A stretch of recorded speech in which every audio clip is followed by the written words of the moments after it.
Welcome to Ecomm, Cowboy. This is Consumers Daily Show, where we believe advertising is awesome and ignorance is expensive, and the American dream is alive and well on the wild, wild web. It is Tuesday, June 23rd, 2026.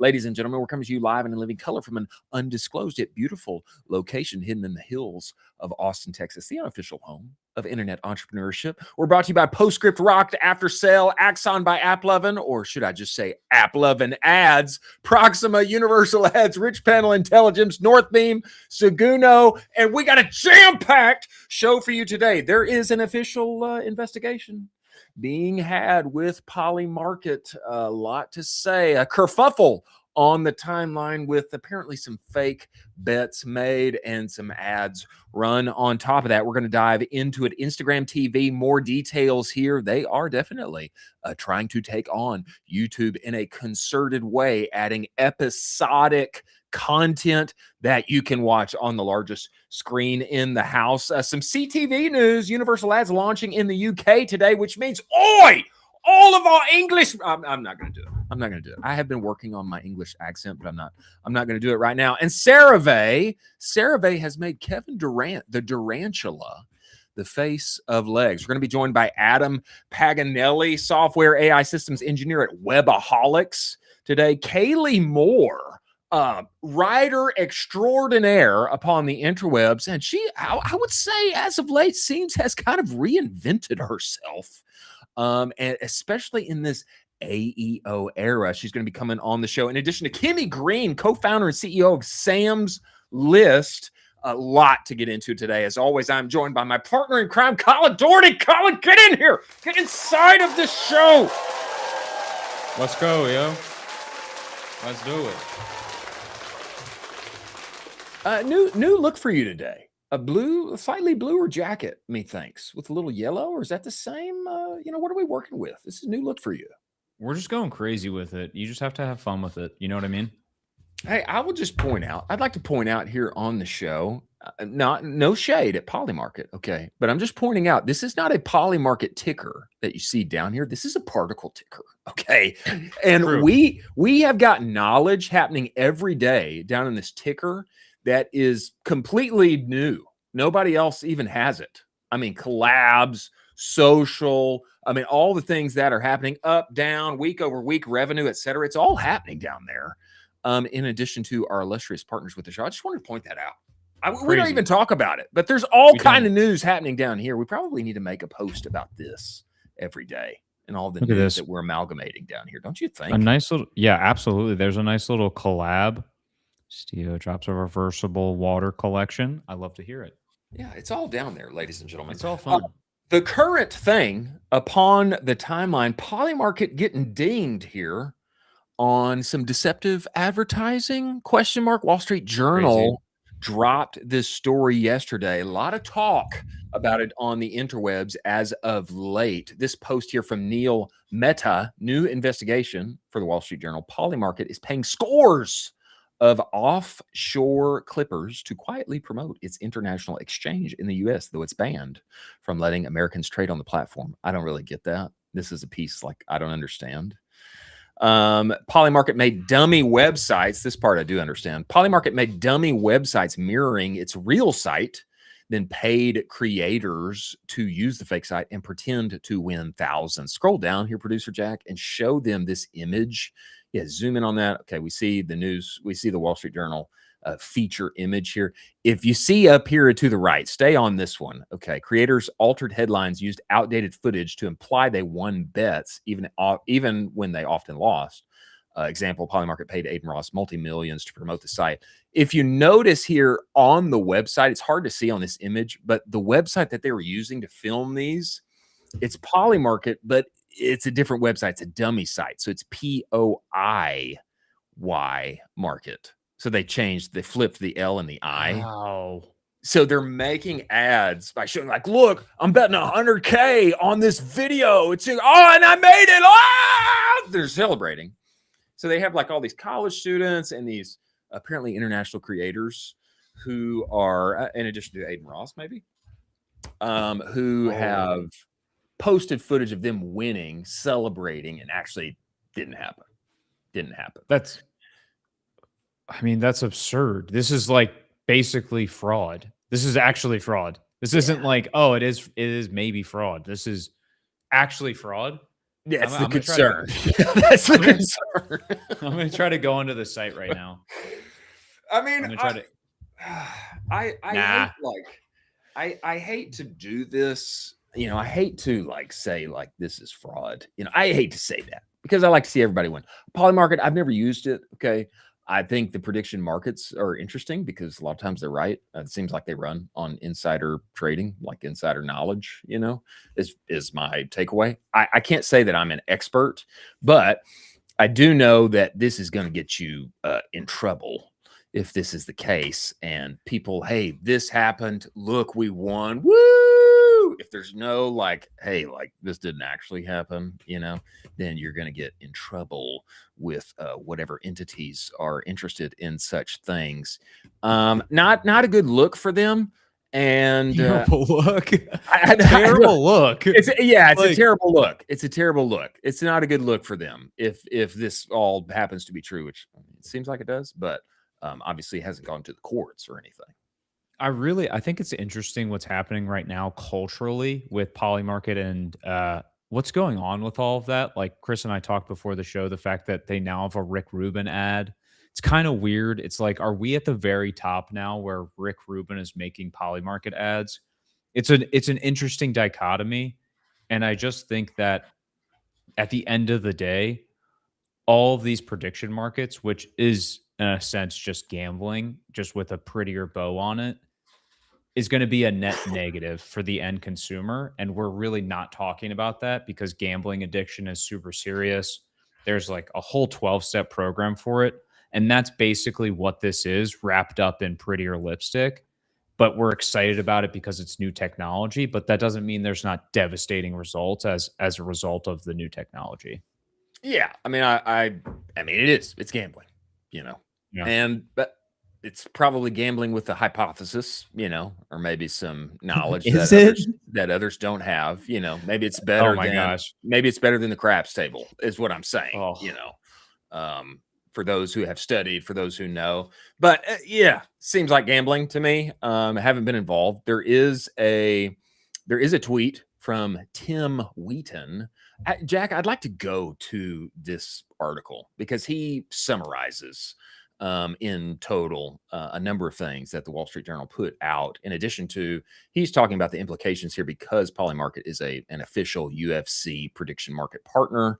This has become enlarged. This has become tied to all sports. It just has. It just has. It used to be like gambling was a big no-no. And turns out it is still a no-no for the athletes themselves to bet on their games. We can all see why that would be a kerfuffle, a problem. But he goes at length here. I'm scrolling down to what the WSJ found. Published on June 22nd, Wall Street Journal investigation. Keep going down, Producer Jack. Reviewed more than 1,100 videos made by over 100 creators who were paid by Polymarket, and 70% of these videos, creators appeared to place bets, but not on the real Polymarket site. The company had built near identical dummy versions of its platform where creators could simulate trades without spending money, then film themselves appearing to win. Around 10% of the videos went further, using outdated footage or fabricated headlines to imply creators had won bets that, when traced back, they had actually lost. Wall Street Journal calculated the videos showing creators winning almost 900,000 in total, but the actual outcome of those same positions would have resulted in losses exceeding 166,000. So not the actual outcome there. This is a nightmare. It's a nightmare. This is true fraud. Well, what I'll say here is, I think if they just said like this is like actors portraying, like this didn't actually happen. If they just put like the little one-liner, like everything would be fine.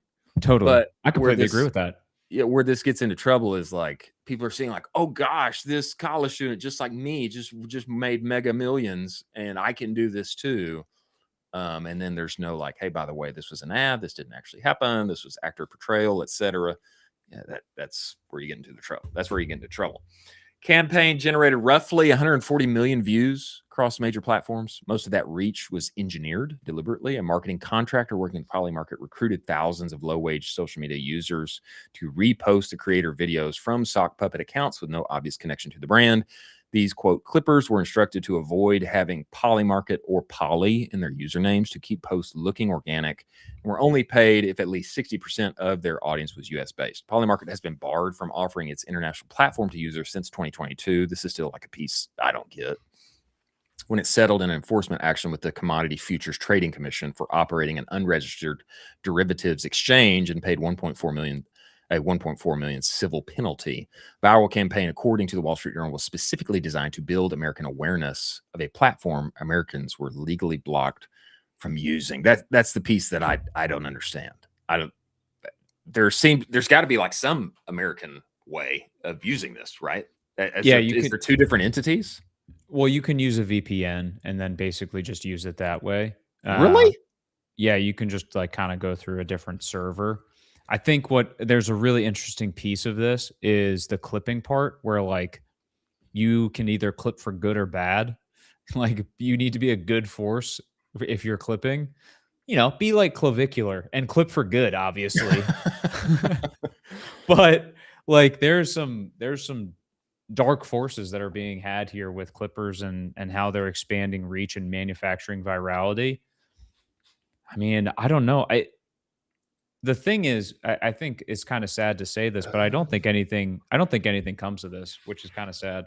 Okay, let me give the good folks some update who are like me, are a little oblivious. Okay. Yes, this is a answer from Gemini here. Polymarket is legal in the United States, but its availability depends entirely on the specific state you live in and which version of the platform you use. Following the CFTC settlement, Polymarket returned to the U.S. a fully regulated derivatives and prediction market. It's available in over 40 states, including California, Texas, Florida. It's completely restricted in Arizona, Illinois, Massachusetts, and other places. U.S. users must use the dedicated U.S. regulated platform via the iOS app. You're required to complete the Know Your Customer identity verification, etc. Yeah, the bigger issue here is showing these incredible wins and pawning it off as like this is your future and not denoting it as an ad. Methinks. If there are wiser minds, and I'm getting anything wrong here in this, I'd love to know because I find this very interesting. Polymarket and prediction markets have penetrated everything. Everything.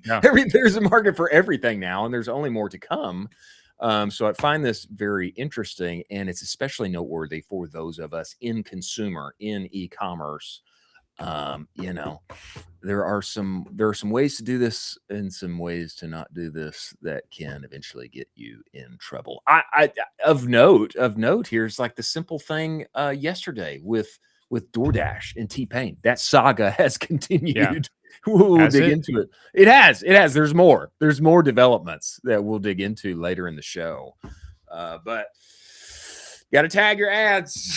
Tag those ads. Especially if you're showing yourself winning multiple hundreds of thousands of dollars, methinks. Not a good look for everybody involved. Sorry to say. Terrible look. I mean, they really should face some repercussions for this. I don't know if they will, though. Got to be honest. I don't know if they will, but the more you know, the more you grow. Moving forward to stories of the day, ladies and gentlemen, let us talk about the one and only Proxima AI. Your buyer data already knows what ad you need to make next. You just can't read it. And that is the problem. Most marketers, they brief from instinct. What's our best performing ad? How to change it a little bit, hand it off to the creative team. Problem isn't effort. It's that you don't have signal from your actual buyer. Proxima changes this, reads your conversions across real shoppers, across 2,000 plus e-commerce brands, shows you exactly who's buying, what else they respond to, and where your account has gaps. You just wire up your Meta, wire up your Shopify. Proxima maps every conversion back to a real buyer segment inside the commerce graph. And what you get thereafter, you don't start briefing from a blank page. You get a feed of creative briefs based in actual data that your competitors don't have access to. on what your customers are actually responding to and what you don't have inside of your account yet. Every brief grounded in the commerce graph. Stop the slop. Go to Proxima.ai. First 3 briefs are free every single month.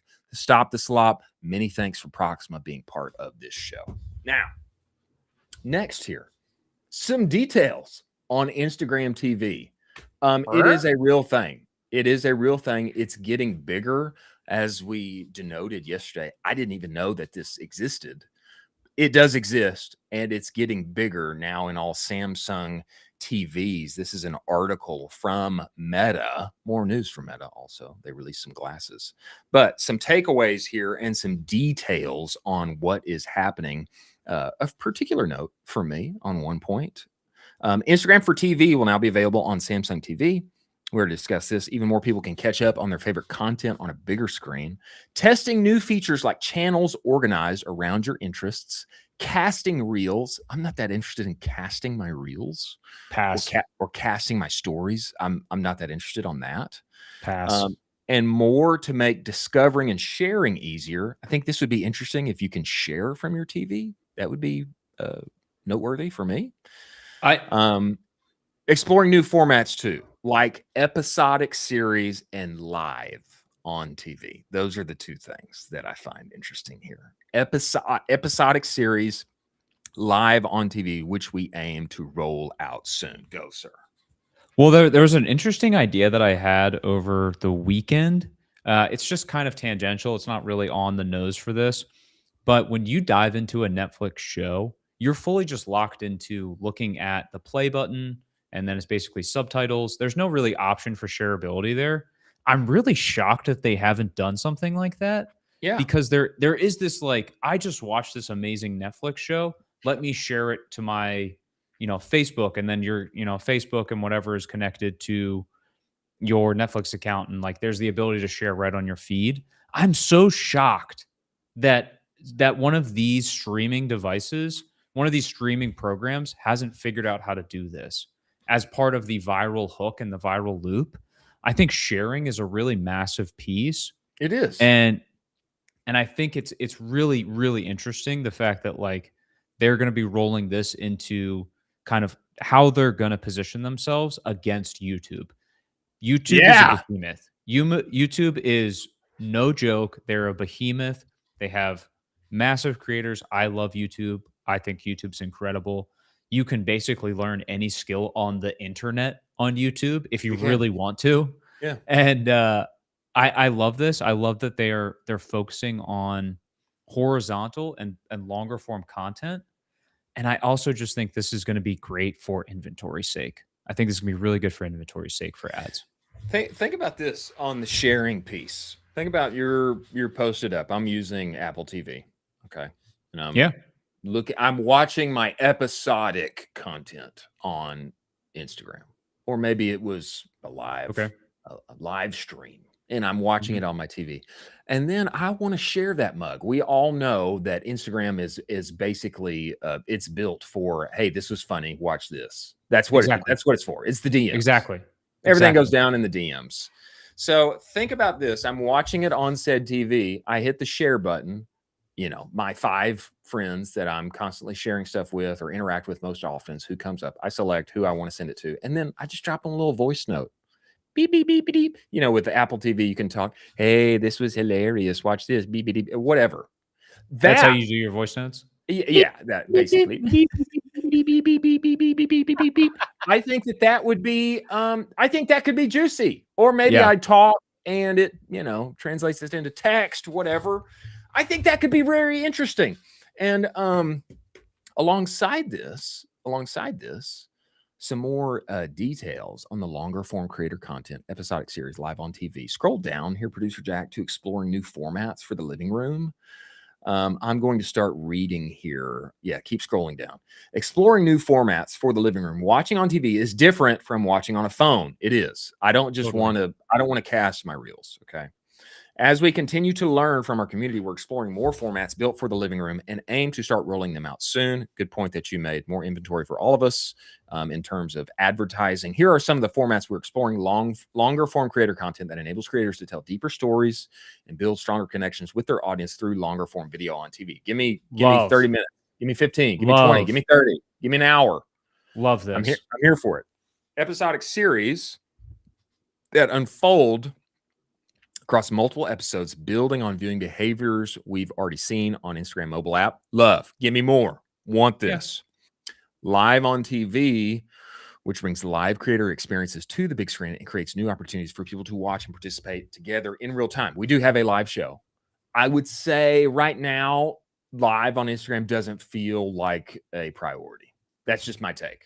I don't think it feels like a priority, but I think it could be.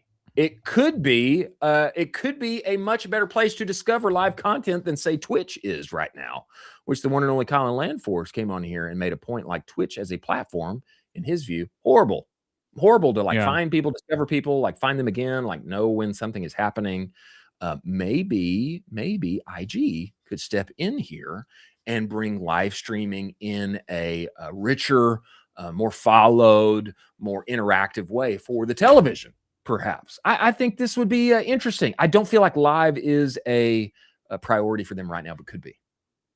Could be so wild if they somehow figured out some integration with Whatnot and did live selling horizontally on the TV. Yeah. And it just turns into TV channels at that point. You're just flicking through different TV channels, making it easier for Whatnot to be discovered.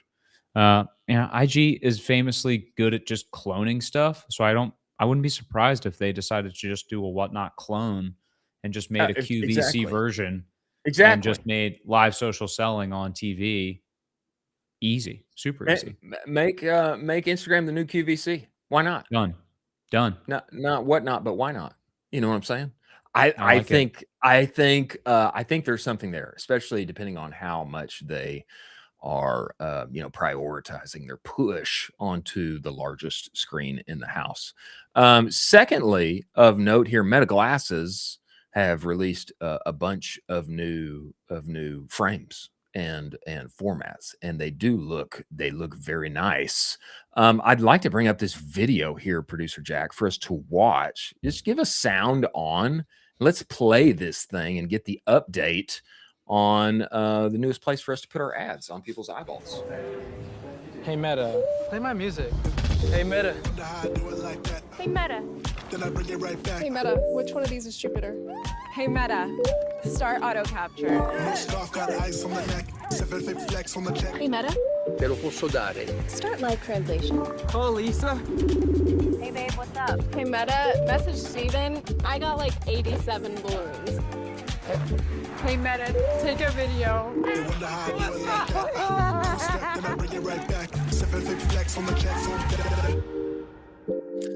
Now, one thing I'll note here, Colin, I want to see like the stuff on my eyes. That's what I want to see. They all look cool, which I think they're probably like, I think they're probably pushing this out, especially right after the specs thing that happened last week. They're like, hey, ours look cool. Like remember you were talking bad about it on the timeline, like ours look cool. I get that, but I want to see more of like what's actually happening on my eyeball. That's what I want to see in this deal. Yeah, and I don't think much is actually happening on the eyeball. I don't think these are very heavy AR. It sounds like in the way they're marketing this is very voice coded. This is very hey meta coded.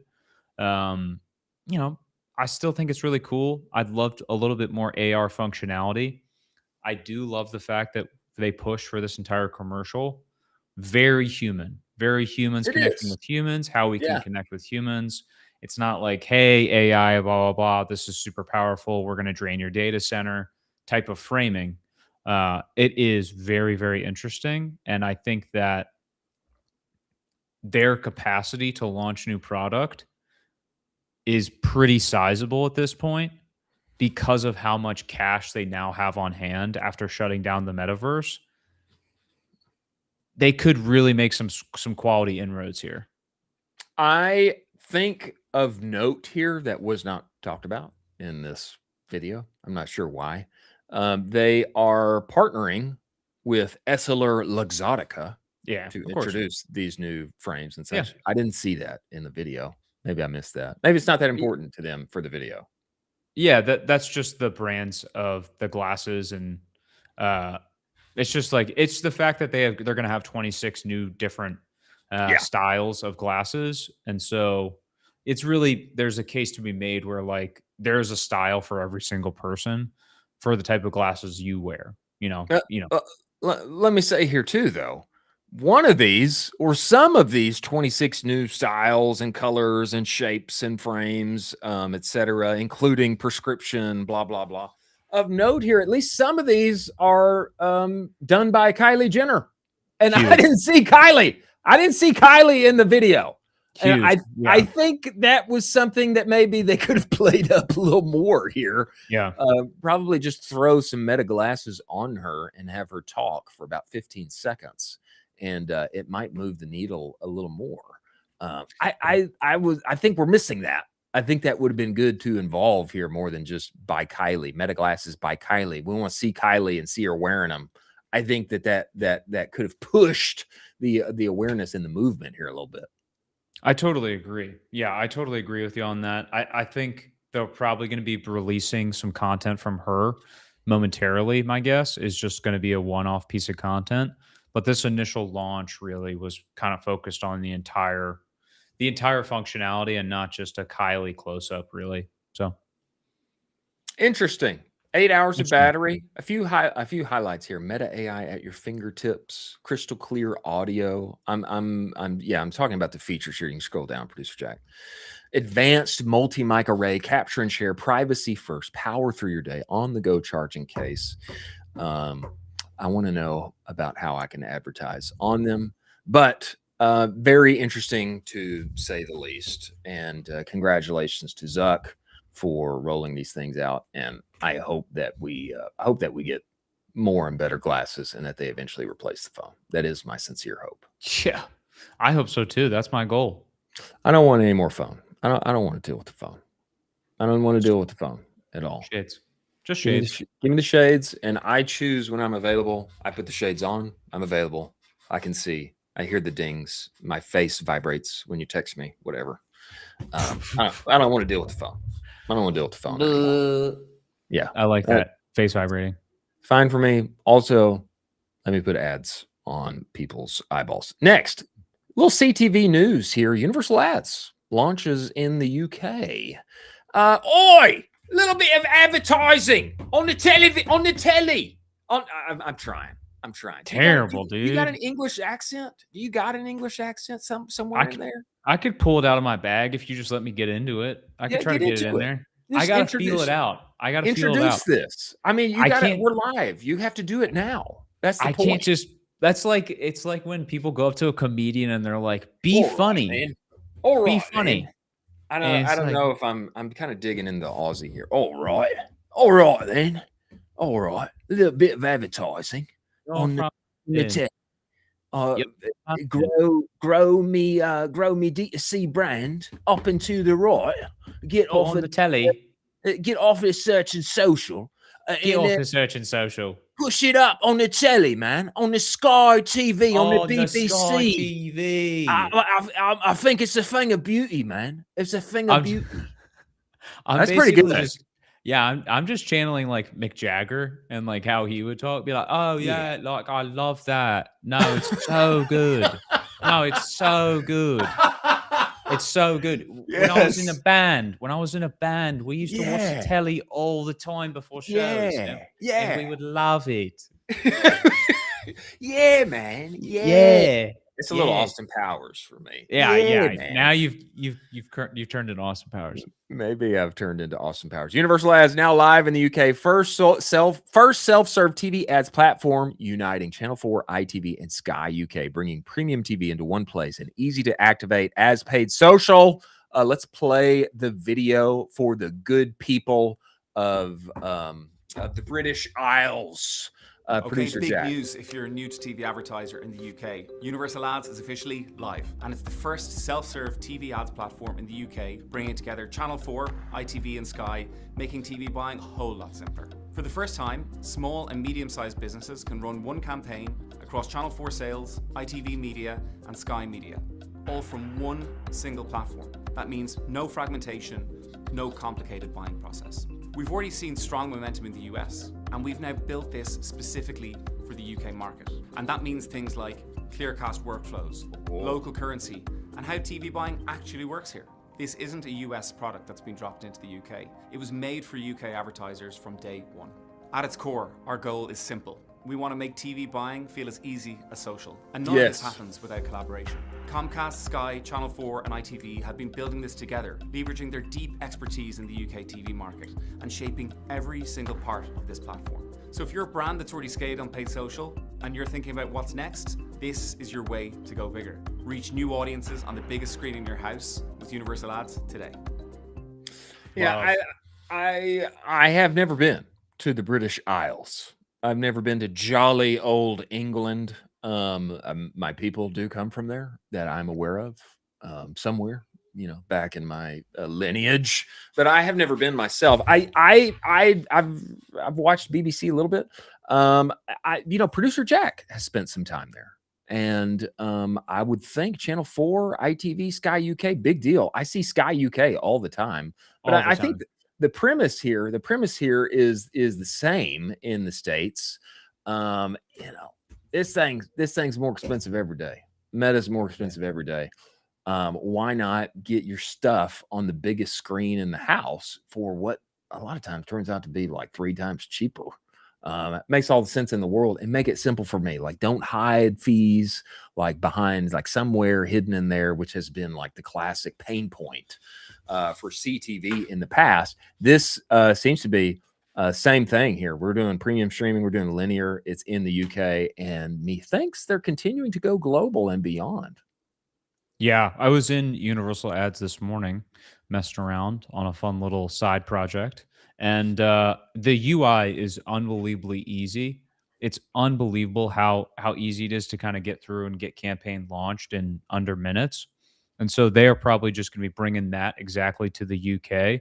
It's super exciting. I have harped on this a ton. The fact that Meta is just getting more and more expensive. Meta does not care that they're getting more and more expensive.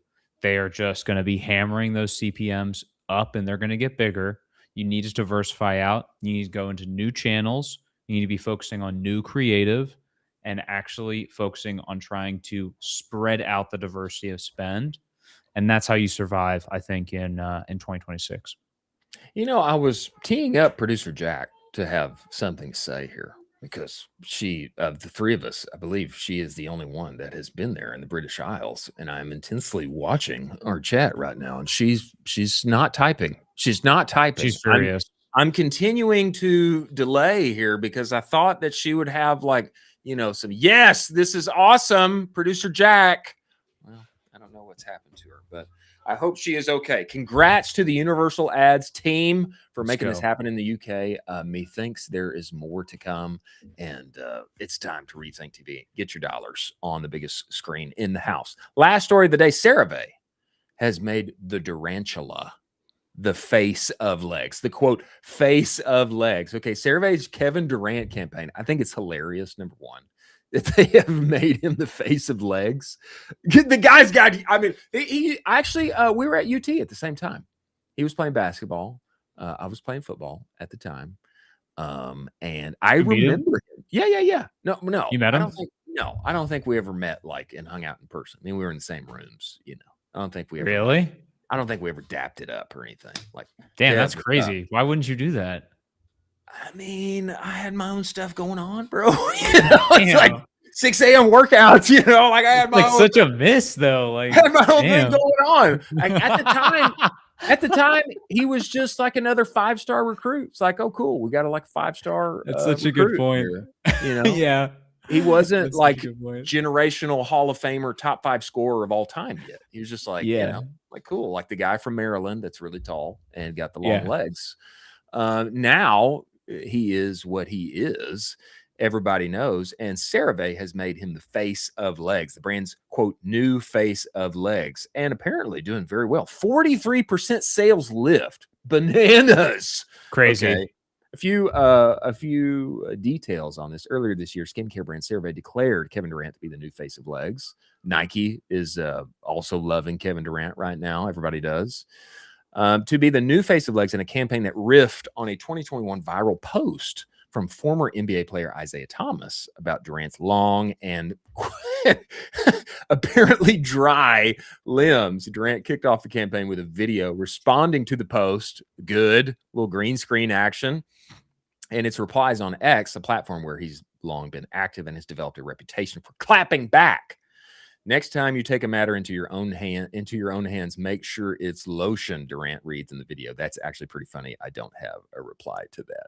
3-week campaign featured a hero video with a drawn-out pan of Durant's legs and could be seen across TV placements, out-of-home, and point-of-sale promotions. However, the primary focus was on social. Esther Garcia, GM at CeraVe US, told us. Led to a 43% sales lift, 4.1 billion PR impressions, 83 million organic video views. Kind of bananas. And I think a lot of times people think, these things, they're not going anywhere. Why am I wasting my time on these, billboards and such? But not the case. Not the case. 43% sales lift by getting involved with a familiar face that the American people love. Good on them. Crazy good on them. I mean, this is the second huge home run from CeraVe. I don't know if you remember the Michael Cera campaign that they launched a couple of years ago. No, yes, no, I do. Same people. So they're doing incredible campaigns back to back. And this is totally kudos to the team. And they keep picking the correct moves, the correct players to launch these campaigns.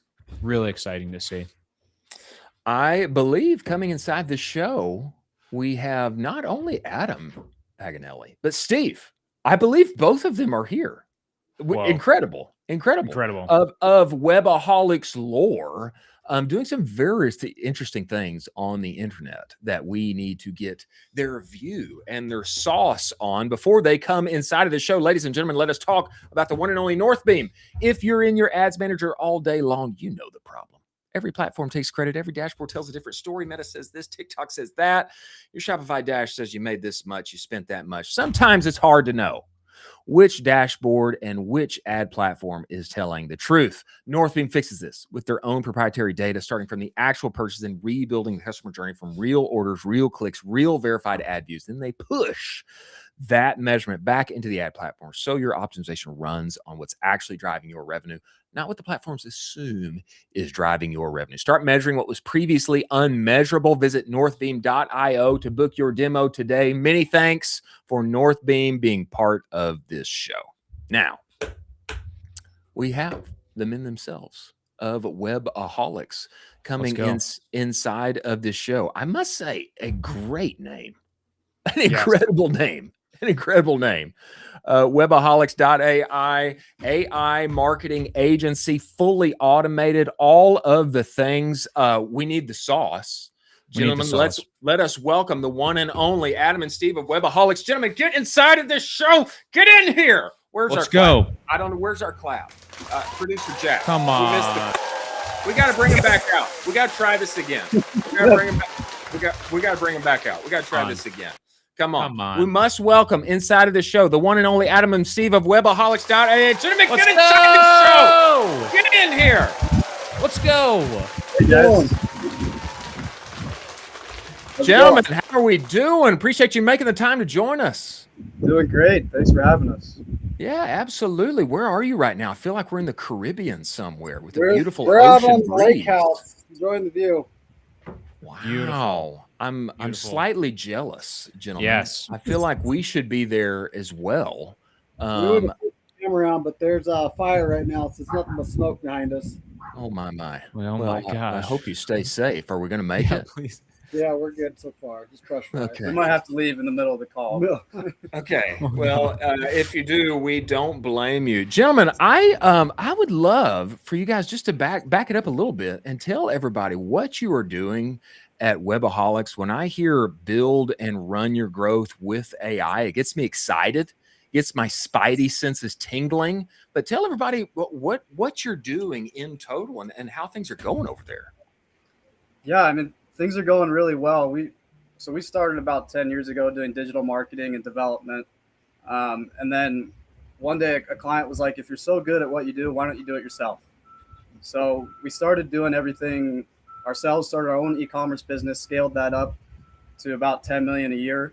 And now we're helping clients do the same with custom Next.js sites, and then using AI on their backends to accelerate their operations and give them more time to get back into the business and actually focus on growing the business. So I don't know if you have anything to add to that, Steve.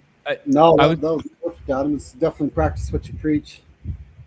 Yeah, I would say AI is a huge buzzword right now with, everything going on. Could you give us kind of a practical framework that you're deploying as far as kind of like an AI workflow for Shopify brands? Yeah, I mean, so we'll work with Shopify brands, WooCommerce brands, and we'll actually bring them into our own platform sometimes. It really just depends on the brand. So if they're a business doing 500,000 a year, $1 million a year, and they're looking to get to that 5 million a year, 10 million a year, and beyond that, that's really where we come in and deliver AI into the back end of their business. So to get specific with what that would look like, right? It's the boring operation stuff, whether that's customer service, just the stuff that eats up hours and hours out of the day.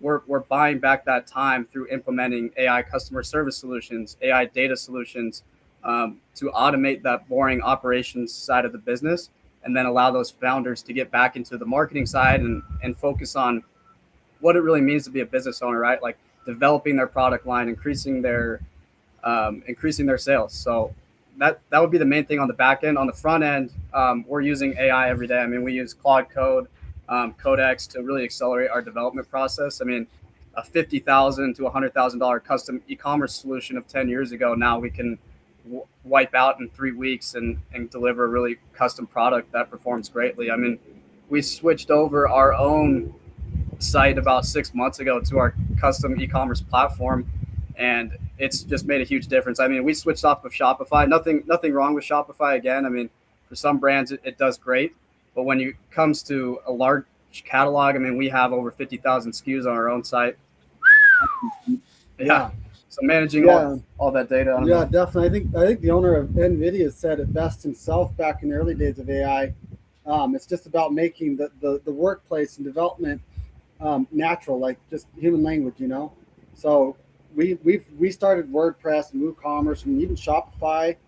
But man, this platform we have now is just basically you just tell it what you need and it happens.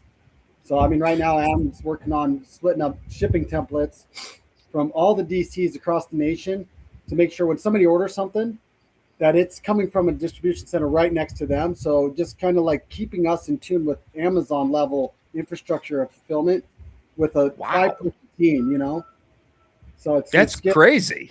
Yeah, it takes you into the big leagues pretty quick. So when I hear like custom CMS, I mean it just makes me scared. I mean, it's just like because I know what I don't know. You know what I'm saying? I know a few things, but I also know what I don't know. I mean, this is not like a fear and trembling type thing for you. I would say like, hey, if I'm moving off of Shopify or whatever platform I'm working on, and I'm going to work with my own custom thing that I built, I would be I'd be scared that I'd be out of business. This is wild that you guys are doing this at such a scale.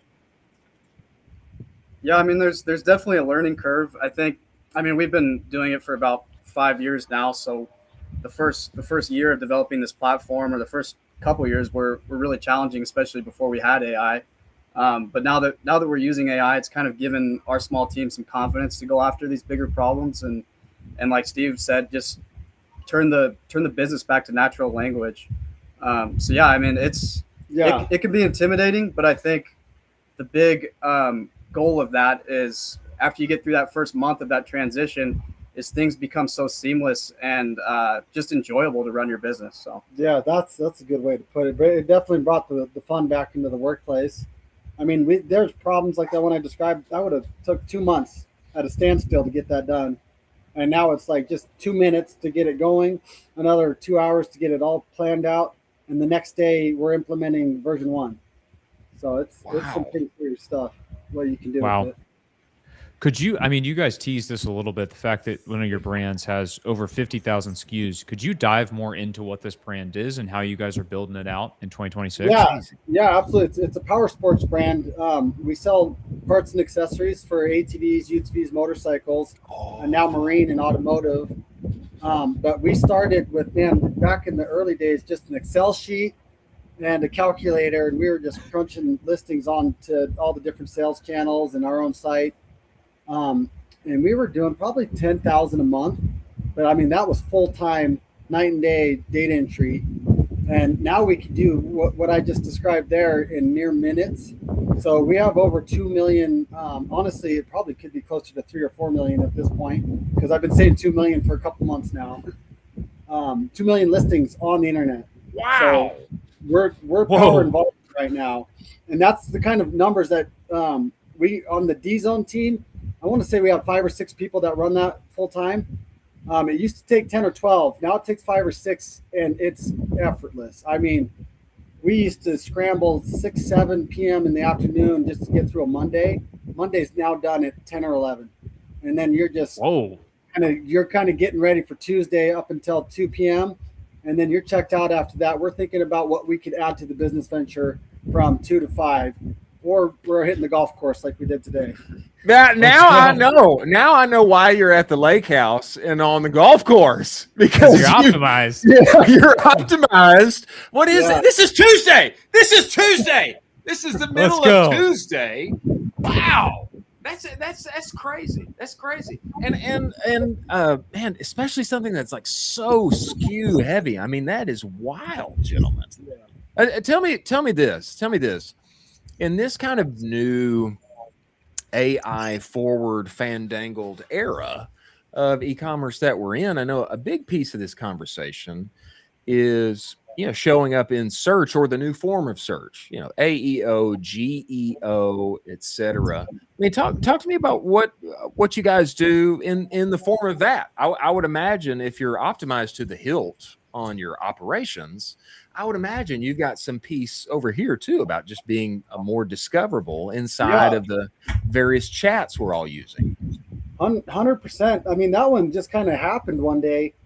We saw ChatGPT popping up in our sources. We've got another team member, Josh. He's a partner at the company, and he runs more of our service-based operations and does a lot of AEO, as you called it, and SEO. And we went like full swing on that a year ago, just telling our clients, like, this is the next move. Like, the results are going to start coming from ChatGPT searches, or Google Gemini, or whatever it is. So we were trying to make the sites just ready for that and impact for that. And who better to write that than AI itself, Yeah. Because they're the ones serving the results. So all we really had to do is the same version of SEO we've always been doing, is make sure that the search engine or the AI large language model that's pulling it is seeing the same structure that they're looking for, So we just implement that, but we just tell AI, hey, implement this for ChatGPT and AI search results, so it pulls up there, and then it just happens. Yeah. I mean, we've gotten skills, and we've branched off of what other people are doing in the industry too. I would say, like, the big initial checklist right now is getting really good rich data. I mean, we were just at an e-commerce conference and talking, even being on Walmart or Amazon with their Rufus AI chatbot now, and having your data be really positioned to show up in that. It's having really good products. That's the same thing that worked before, right? Having really good details, going to the 10th degree of giving all the details you can. This is a blue shirt, size medium, fits tight around the shoulders or something. As much details as you can really give to give that AI chatbot more likely to recommend your product. There's also Brave Search. So Claude runs all of its results through Brave Search. So getting yourself indexed in Brave Search is now a big thing. Getting yourself indexed on Bing. So making sure, I mean, before it still mattered to be on Bing, but now it really matters because that's what OpenAI uses for their search results. Google published a really good paper on it recently on some things you can do. There's always having the LLMs.txt file, having your sitemap AI enabled. So there's a lot of stuff that you can be doing. I mean, we just Oh, go ahead. No, I was just saying, if we thought it was changing quick, now it's changing. It used to be week by week, month by month. Now it's minute by minute. So Wow. Adam, what the stuff he just said there is news to me. But yeah, I remember the LLM.txt coming We just submitted our product feed to ChatGPT finally the other day, so we're excited to see how that does. Yeah. Wow. I mean, go ahead, Colin. Go ahead. I was going to say, could you kind of give us a practical, tactical piece of advice for a brand listening that's maybe like $5 to $10 million and they really want to nail down their GEO? Anything that they could do today to really just kind of make that huge leap forward? Not necessarily perfect, but really make a gigantic leap. I mean, it's kind of the things I was just saying, right? Like making sure their data is really good. If they're on Shopify, I mean, can they have a specialist plug Claude Code into Shopify and look through all of their data? Because that's the painstaking stuff that would have costed hours before, and now you can go through an entire site's data model. I mean, if they have 100 products, you can go through that in an hour and get those all dialed in. Again, it's having really good category pages too. I mean, this has always been a big thing in the e-commerce SEO space, as I'm sure you guys know, is having like really good category pages to rank for different search terms. I mean, AI is scraping the internet the same way humans do, and now it's just digesting that information and giving it back. So I would say continue, if you're at 5 to 10 million, continue doing all the things you are doing, and then find a specialist or become one and look through your data and make some decisions about how you can really optimize that data and get it across the internet. And today, go submit your product feed to ChatGPT if you haven't already. Go do that. There you go. Go do that for sure. Gentlemen, do you think that SEO, like traditional search, does this go away? I mean, just fast forward 5 years in your mind, and I know things are, changing at an increasingly faster pace as we continue to roll forth in 2026. What does this look like in 5 years? Do you have any thoughts, any guesses on how things continue to develop and how brand owners, founders can position themselves? Fish your question of the year right there. Go ahead, Adam. But yeah, I think it just depends on the brand, right? Like, who's your target audience? If you have an older target audience and they're still searching Google and searching Bing, there's definitely still going to be opportunity there. I don't think that disappears overnight. Now, maybe 5 years from now, it's 30 to 40% of your business instead of 70 or 80. So there's going to be a big transformation there for sure. I think anything you can do to be getting on ChatGPT in the LLMs, look into it weekly, because like Steve said, it's changing quite literally every day. So it's not something you do once and just call it good, right? It's something that you're looking into consistently week by week, because again, we don't know where things go. Maybe it's ChatGPT, maybe Amazon Alexa makes a comeback, and that becomes a huge thing as well. So I think, if I may add to that, is just find an AI first platform is really where you want to be right now. There's some old dogs out there. I mean, I don't want to speak badly on any of them, but I think we all know who they are. Those platforms that have been around forever, getting away from them is the first thing we did. And I couldn't be happier for it. It was just any platform that's not AI first. And I mean, you can't talk to it. Hey, how are my SKUs doing on this channel? Hey, how are my sales today? What are we doing this week? What are we doing next month? What kind of forecast model do we have? And it responds back to you like our platform does. You're already behind the race, Yeah. AI first is the way to be. And it's not just AI like your wash machine says AI and there's a button on there. Yeah. Everybody's putting AI on everything now. But I mean, you should be able to chat with it. We put Claude and OpenAI into the back end of our platform. So that's what's running everything. We just kind of wrapped it, made it so we can see all of our products, all of our inventory, all of our products. It's scoring everything. So it's telling us what listings are working, which ones aren't. It's forecasting. When we're done with this call, what we're doing next is we're going to look at where our sales are going on Amazon right now, because guess what? It's Prime Day. Yeah, it's Prime Day. That's Prime Day. On that next, and I'm going to do that through just telling our platform to give us some feedback on what's working, what's not, and then shift. And we're probably going to pump a bunch of discounts across 2 million listings. Crazy. Wow. Crazy. So that's unbelievable. So, golly. So what I'm hearing, let me just recap here. Yeah. What I'm hearing is you're talking with your platform. Hey, how are things going? Yeah. Are we tracking today? Anything doing good, doing bad? Okay, well, analyze for me. And then now let's make some real-time changes here. And then are you going to push that out into the ad platform too? You're like, yeah, start running some ads on that. Making real-time changes. It's gauging cost factors. It's looking at competitor factors. So during the course of this call, I would guess 50 to 60,000 different listings got price changes. We would just make sure that these price changes are having the impact that we want, because we can always lower the bar on prices, but you don't want to go too low. We've got costs to consider and employees to pay, of course, lights to keep on. But sometimes you take a hit just to, keep the brand momentum going. Wow. Yeah, testing for sure. That's unbelievable. Fascinating. Yeah. That is, and it's the first time I've heard of this. That's incredible. This is crazy. Wow. Yeah, I have to give you guys a demo one of these days. It's a pretty slick system. There's nothing else out there like it, and I can say that because we haven't really released it to the mainstream yet. We've got probably 15 beta users or old clients that we're moving off the older platforms, the older CMSs, and so far they're loving it. I mean, one of them already had, from what we were talking about, the SEO. They pretty much dropped an entire paid channel that was costing them $5,000 to $6,000 a month, and replaced it with just ChatGPT results. So, I mean, the savings is own right there, and they're still getting as many, if not more, leads moving forward at a fraction of the cost and time. Incredible. Wow. So right now, Steve, somebody's listening. They're saying, that sounds good to me. I mean, what do they need to do? They need to go talk to you. It's not, I mean, it's not publicly available yet, right? It is. If they go on our site, webaholics.ai, they can drop the form right there, form submission. They can give us a call. If I don't answer, AI will answer, and they can talk to AI, ask it about the platform. Her name's Veronica.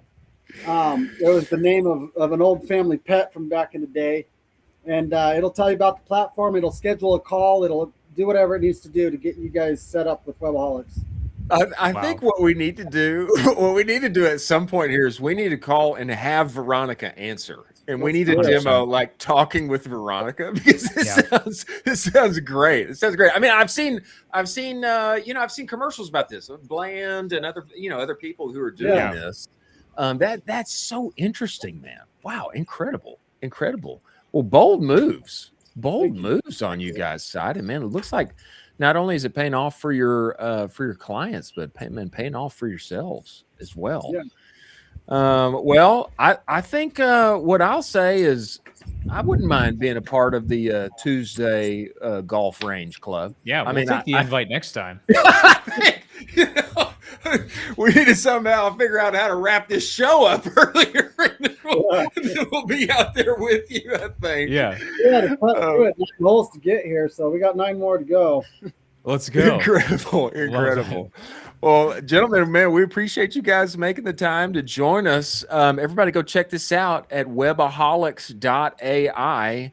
And incredible, man. We need to get this phone number. We're gonna call Veronica, and I think we need to have you guys back to talk a little more AEO, talk the new fandangled platform and everything that's happening. Yeah, I'd love to dive into it some more with you guys and learn from you guys as well. So incredible. Absolutely. Thank you, gentlemen. We appreciate your time. Look forward to having you back.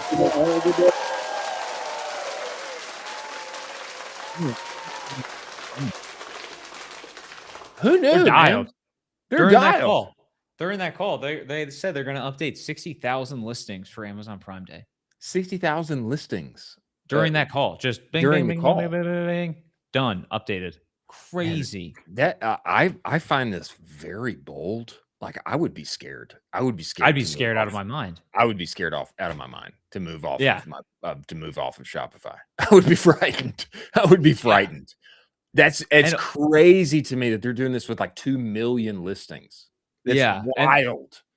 And like to not worry about like basically a discounting issue or hallucination. Yeah. Where like you accidentally discount a part by like 90%.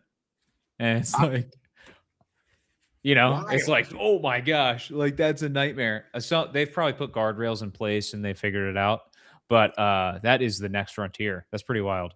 I'd like to know more. I'd like Yeah, to for know sure. more I'd like to see a because demo.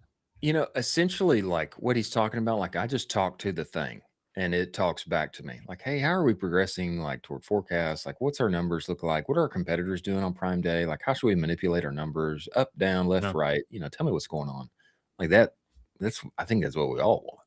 That's the future. That's the future. Wow. Yeah. It's crazy. Impressive, man. The one and only, or the two and Two. only, Steve and Adam Paganelli of Webaholics. Incredible conversation. Next, coming inside of the show, we have the one and only Kaylee Moore, and she has been like I've heard that she is here right now, and but for people who don't know, she has been writing on the internet.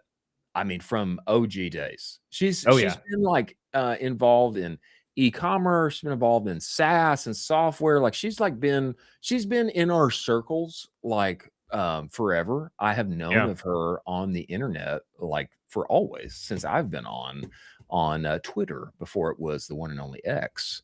But I would say as of late, it seems that she has reinvented herself. I mean, she has this like deep kind of journalism author. I mean, she's an author. I mean, she's a writer, but she has like I think learned some new jujitsu for 2026 and beyond when it comes to which we need. GEO, which we need. We desperately need because we all want to show up in the various new ways that are available to us before she comes inside of the show. Ladies and gentlemen, let us talk about the one and only Rocked After Sale. Most DTC brands are obsessed over the next net new customer, as they should be. But the real lever is making more profit from the orders that you are already getting. If you could, let's just say you're doing 5,000 orders a month, you could get an extra $3 to $4 on each one of those without touching your ads. Wouldn't that be nice? Yeah, it would. That is what brands like Olakai, Cozy Earth, Groove Life are doing with Rocked After Sale every day, adding post-purchase upsells and downsells from the cart through the thank you page and stacking extra 30, 50 cents just by showing offers from Disney Plus, Venmo, HelloFresh, etc. High margin revenue straight to your bottom line. No hit to conversion, no impact on your LTV. And you can be live within minutes. Go to aftersale.com/offers. Truly a no-brainer. Many thanks for Rocked After Sale being part of this show. Now, we must bring the one and only Kaylee Moore inside of this show. I have also heard that she's like enrolled in Harvard now. Crazy. She's like getting her triple PhD at Harvard. Crazy. Something like this. Crazy. I think we need to bring her inside of this show and talk it all together. Everybody, welcome inside of the show. This one and only Kaylee Moore. Kaylee, get in here. Let's go. Get in here. Well, we lost her. I can't see her. I think we lost her. Is she here? Kaylee? With us? I see her camera, but I don't see her. Hello, Kaylee? Kaylee? I think she does not know that we are live. Hello. Let's go. Kaylee, the late entrance. That only made it all the more dramatic. Yeah, Kaylee. that was I know. crucial. Gosh, the drama. Great entrance. Kaylee, I appreciate you making the time. Join the show. You're doing all kinds of cool, incredible things on the interwebs as always, but it seems something new as of late. Could you give us a little more context, all that you got going on right now? Yeah, happy to. So I heard you talking earlier. Yes, I've been on the internet for a very long time. The latest iteration of what I'm doing is figuring out AI search. So I worked with retail in this e-commerce industry as a whole for the last 12 years. I was running a small content marketing agency, working with companies like Shopify and Stripe, and things just started changing very quickly. And so I realized I needed to get up to speed. I got myself in a graduate program where I started learning about how LLMs work and retrieve information. And now that's what I'm doing with my clients. I'm helping them figure out how do we solve for this, and what do we need to know, and what do we need to prioritize as far as on-site content, off-site content. And so it's been a big change in 2026, but I think there's so much opportunity here. There's so much to learn. It's changing every single day. But yeah, that's kind of the space that I'm in now. How about just a little slight flex there too with Shopify? Stripe, just a few, go. you know, just a few top names on the Yeah. bill. I find this incredibly fascinating because I mean it is the case. We all need to Yeah. relearn and reinvent ourselves in this, you know, AI search era. What do you see as the biggest difference from, let's call it, you know, 2023, 2022?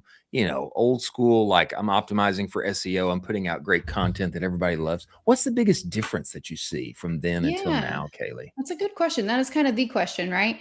I Yeah. feel like the old days of content were, what does your blog look like? How are you optimizing for keywords? How are you getting those clicks? AI is the clicks don't matter. So much of what we're trying to figure out with building content and solving for AI visibility is, how are we showing up beyond the company website? Yeah. The real landscape that we care about with all of this new territory is, how do you show up on YouTube and Reddit? And what kind of LinkedIn presence do you have? Do you have people talking about you in these places? It's so much more about getting your company's name in other people's mouths and having, again, just this context across the entire digital landscape of the internet of people are saying the things that you are putting out there and they are true. And so they are validating and making those claims more authentic. And that's what the LLMs are looking for is, can we cross-check? Can we verify that the claims company A is making about company A are true? And who is saying that? Very Wow. interesting. Could Very you kind of interesting. dive into how this would practically be applied to, you know, say a Shopify Plus brand that's trying to navigate the world? I would understand maybe this is, as a brand owner, this is kind of intimidating to me. This is super intimidating. Oh, yeah. It's a huge kind of a mountain to climb. What's kind of your first couple steps that they would take? Yeah. So I think the first thing to do is to do an audit. So kind of get a lay of the land, see, what are you showing up for? What are you not showing up for? Competitor analysis is really great here. So see what your top competitors, what are they ranking for? And then I think those two maps, once you lay them together, kind of show you the map for where you should go next. So there's lots of great tools that help you do this. They're all slightly different and for different use cases, but doing that initial audit to see, again, it's kind of like, what's the opportunity? What's the white space I can fill with content or with creators or with third-party voices who can kind of go out and create this content for us to fill those gaps? That to me has been the strategy that's working best. Wow. Kaylee, do you find that I always tend to think I tend to think video first. I Yeah. think, but you know, in this new world, when as you're talking, it makes me think of Reddit. It makes me think of, oh gosh, I don't even know if Quora is even relevant anymore. But it makes me think of, you know, it makes me think of LinkedIn, and it makes me think of, you know, written word specific. Do you think that video has a you know, has a worthwhile role to play in this kind of new world of search? I do. I think video might be the biggest piece of the puzzle of all, Really? which is unfortunate for me, who's trying to, you know, No, you're great on camera. You're great on camera. YouTube videos. Oh my gosh, it's so hard. I don't know how I don't know how you guys are doing it. It's very hard. It's hard to be on camera. So yes, you're in the right place. You're in the right place. I think the thing to remember, about all this is that our attention spans are so short, and video is just kind of the easiest way to capture it and to communicate an idea and get your point across. Nobody's reading a 3,000 word blog post. Let's be so honest. It's not happening. Wow. So Chris is. you got to adjust. Chris is diving into it. not that much. Who has the time? Yeah. The main books that I read are the ones to my kids at night. Those are the main There you books go. that I read. Priorities. Go ahead, Colin. I mean, I just think it's absolutely incredible that you're doing your graduate work at Harvard, the most incredible college in arguably the entire world, and you did that on LLM informational retrieval, if I'm not mistaken. What's some things that you found in that? Because I would imagine that is the top research in the entire world on the subject. Like nobody else other than Harvard is getting the top information. Yeah. It was very interesting. I started on the philosophy and ethics track, and I kind of fell into the AI piece of it all because ethics are a huge piece of that conversation. Yeah. So the course I took last semester was all about the mechanics of how are these LLMs figuring out what to surface? What are they looking at? What's happening behind the closed door that we're all wondering, what are the mechanics? Like, how's this working? So it was Two teachers co-taught it. One was a physicist and one was a computer programmer. And Whoa. so coming at it through these two very different lenses, it was very, very interesting to see, okay, the information is being crunched and processed in all these very specific ways. And I take that with me now in the work that I do and help brands figure out, okay, what do we need to know? How do we need to think about this from a high level, but also at the granular level? What steps do we need to take? I just feel like it was a really important piece of the puzzle for me to have that context to bring into those conversations. Wow. I love that. Kaylee, talk to me about this. When I think about like new world of AI search, it's not as important like that I'm totally correct somewhere, meaning on my website. It's more, I mean, or in my mind, I'm thinking like it's more important that I'm accurately, winsomely represented everywhere, you know, Reddit and all the various places. How does one go about doing that beyond just like, hey, have a great product and do a great job and people will naturally talk about you? I would think like, okay, well, let me, mobilize my army and, let's, get me talking here and there. I mean, do you have a like specific thought about like structurally how to do this in various places or where it's most important to start, et cetera? Yeah, I do. So the way I think about it, I have the source signal stack framework, which is basically a way to visualize how LLMs prioritize information and how trustworthy it is. So if it comes from a brand, it's the lowest point on the scale. If it comes from a third party, non-paid, authentic, earned mention, that's the highest trust. So you need to fill out the full spectrum there, and different stages of the buyer journey correspond to different levels of what's appropriate. But I think the highest lever opportunity is in that earned mention, whether it's press, whether it's a creator who's creating long form content on YouTube, where they are, again, validating the claims that you're making about your company. Just really leaning into community building. And so thinking about this very holistically, it's not just SEO, it's not just content, it's not just PR, it's all of these things strategically working together. Again, like I said, to validate that your brand is all the things that you say it are. You want your company's name in other people's mouths and for the things that they're saying to be positive and true. Positive and true. Source signal stack framework. Is it this? I feel like you need to trademark this thing. I put out a press release. That's as far as I've gotten on it. We're getting there. Source signal stack framework. I like that. Yeah. I like that a lot. Where do you think this kind of goes, 5 years from now? This stuff is moving so quickly. I feel like you're at the cutting edge of everything right now. Where do you think, just seeing what you're seeing now, it looks like 5, maybe 10 years from now? Like, are we just all, I don't even know. Like, where does it go? Yeah, I wish I could see the future. I'd love to have that insight. It would be very helpful to me. But I do think the future is just, again, thinking more about a brand's perception across the entire landscape of the internet and thinking about how do we build relationships strategically to, again, just validate all the things you want to be true about your brand. I think that's community building. I think it's in-person dinners and events and showing up at conferences. I think it is building a very robust creator program across different platforms like Reddit and YouTube and LinkedIn. I just think we're going to have to think more holistically about marketing and not keep people in their little verticals. We've all got to start working together. Kaylee, who needs to be working with you? I mean, I think probably everybody and their mom, but who needs to be working with you? So I am in the retail space and have been for a very long time. I feel like I've broadened my scope a little bit just to B2B specifically, because that's where my expertise lies. Yeah. But I mean, any brand who's thinking about this now is early, and I think huge opportunity for them to capitalize on the work to be done. There's so much to do. So yeah, anybody in the B2B category specifically, I'm really focused on software because, again, Shopify, Stripe, like this is my landscape. This is what I know. So I'm trying to lean into that the most. Well, I think you are very smart for doing so, Well, thank and you. I think everybody needs to, especially I think maybe even it would be cool if some of these frontier AI labs start working with you. Let's go. I think that Love that. that would Love be to see it. worthwhile too. Yeah. That would be very interesting. Well, Kaylee, we appreciate you making the time to join us. Where can people find you, follow you? Your interesting things that you're doing on LinkedIn and X and all the other places. LinkedIn X, I spend way too much time on both of those. My website is kayleemore.com. And then my YouTube channel is the AI Search Lady. That is a really stupid name, but it's very sticky. Oh, yeah, it is sticky. It is It's very sticky. memorable. AI Search That's Lady. incredible. I think Yeah. That's really nice. I think that's good. I think that's good. That's branding. phraseology. Yeah. Good branding Thank there. you. I'll take it. Everybody go find and follow the AI Search Lady, the one and only Kaylee Moore. We appreciate you making the time. Look forward to having you back, Kaylee. Thank you. See ya.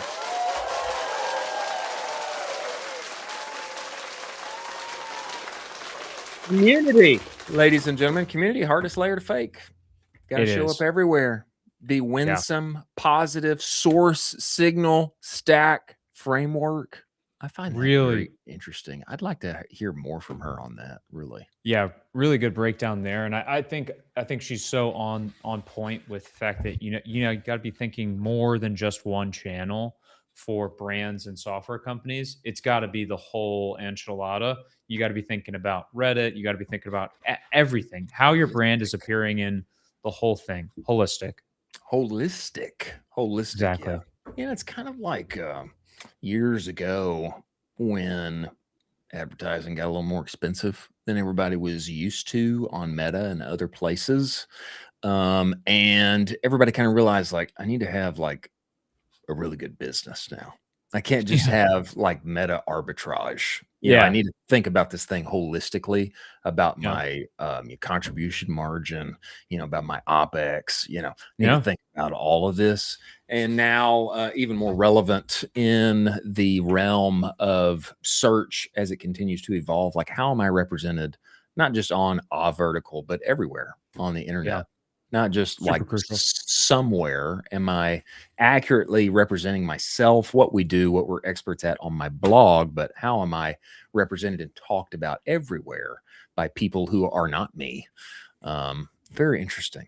Very interesting. Yeah, really interesting.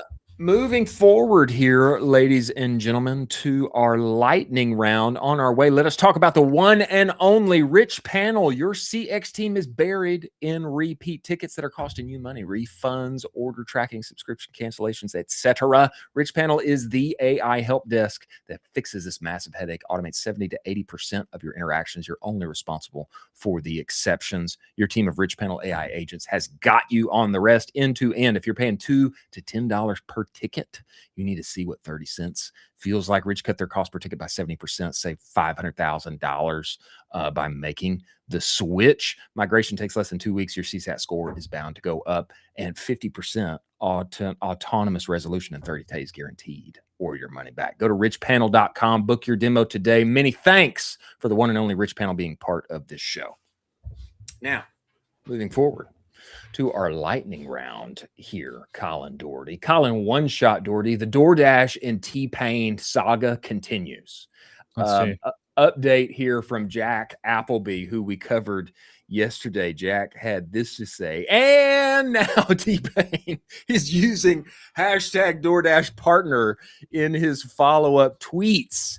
It is fundamentally a lame marketing idea if you have to hide to consumers that you paid someone to pretend something was real. It's misleading. It's unethical. It's the literal reason we have the laws. Can we not have fun anymore? Can we just not have fun anymore? I get it. But I thought it was fun. I thought it was cool. So it's just like we can't even have fun anymore. I feel like they did it after the fact, like what we said they should do, which is DoorDash should then reach out to T-Pain. They should make an actual commercial. They should do it with the actual football player, and make this whole like campaign post what all of this happened. I think maybe that is what happened, but it's now just T-Pain's an official DoorDash partner now, in a smaller version of this. I still like it. T-Pain still in the zeitgeist. I still like the fact that DoorDash is in the zeitgeist and all of this. They're still winning. I'm still a huge fan of this. Especially, okay, let me just say this. In the context of everything that's happening with Polymarket, et cetera, like I get it. I don't think what Polymarket and what DoorDash and T-Pain are doing here are the same thing, Totally not. I mean, I don't think it's the same thing. I really like what DoorDash and T-Pain did here. And apparently it was premeditated. Okay. All right. Apparently it's premeditated. We thought it might have just been spontaneous. And then they should build on this thereafter. Apparently it was premeditated. This tweet surfaced from Mia Sato at Mia R. Sato. She had this to say: I reached out to DoorDash to ask if this back and forth with T-Pain was a coordinated effort, essentially an undisclosed ad. It sounds like yes, ? DoorDash head of social Zaria Parvez told Verge it was a quote partnership. Our goal during the World Cup is to show up in the moment and fuel the frenzy while fans prioritize what they care about most, football or soccer. Early in the tournament, we noticed Tim Payne was having a moment as New Zealand's breakout fan favorite. We also couldn't ignore that the internet's most beloved musician shares a nearly identical name. So in partnership with T-Pain, we executed a fun campaign. Agree, it was fun, to connect fans from around the world and remind people that DoorDash was whatever they need throughout the World Cup. I like to be able to have a little fun. I feel like right now we're fun policing this, and I get we're fun policing it. Yeah, I get it. Undisclosed. Also, okay, I get it, but it was fun and cool, right? Can we it still was do fun and cool. cool? Also, shout out to Zara, the former head of social at Duolingo. Oh, really?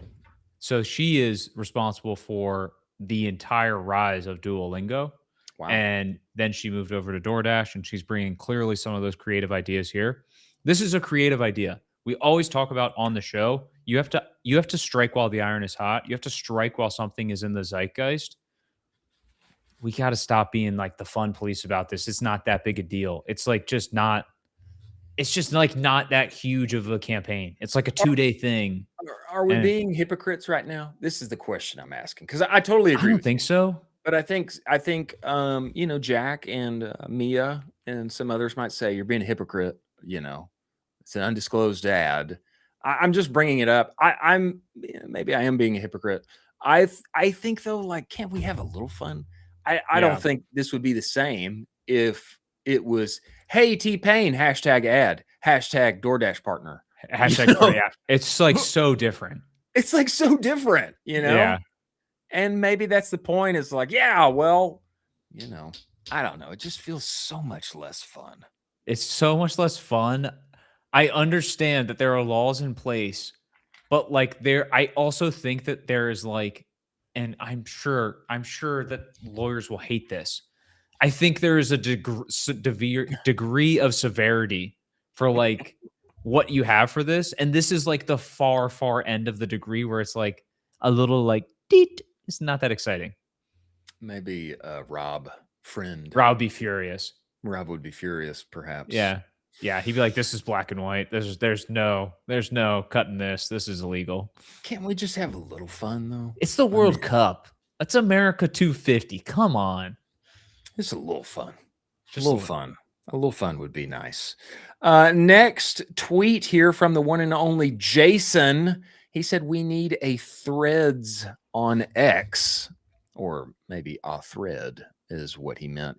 And for what is killing it on AppLovin, not killing AppLovin, but killing it on AppLovin. Will someone please show the way? And we got some great comments here. David Herman, lean into volume.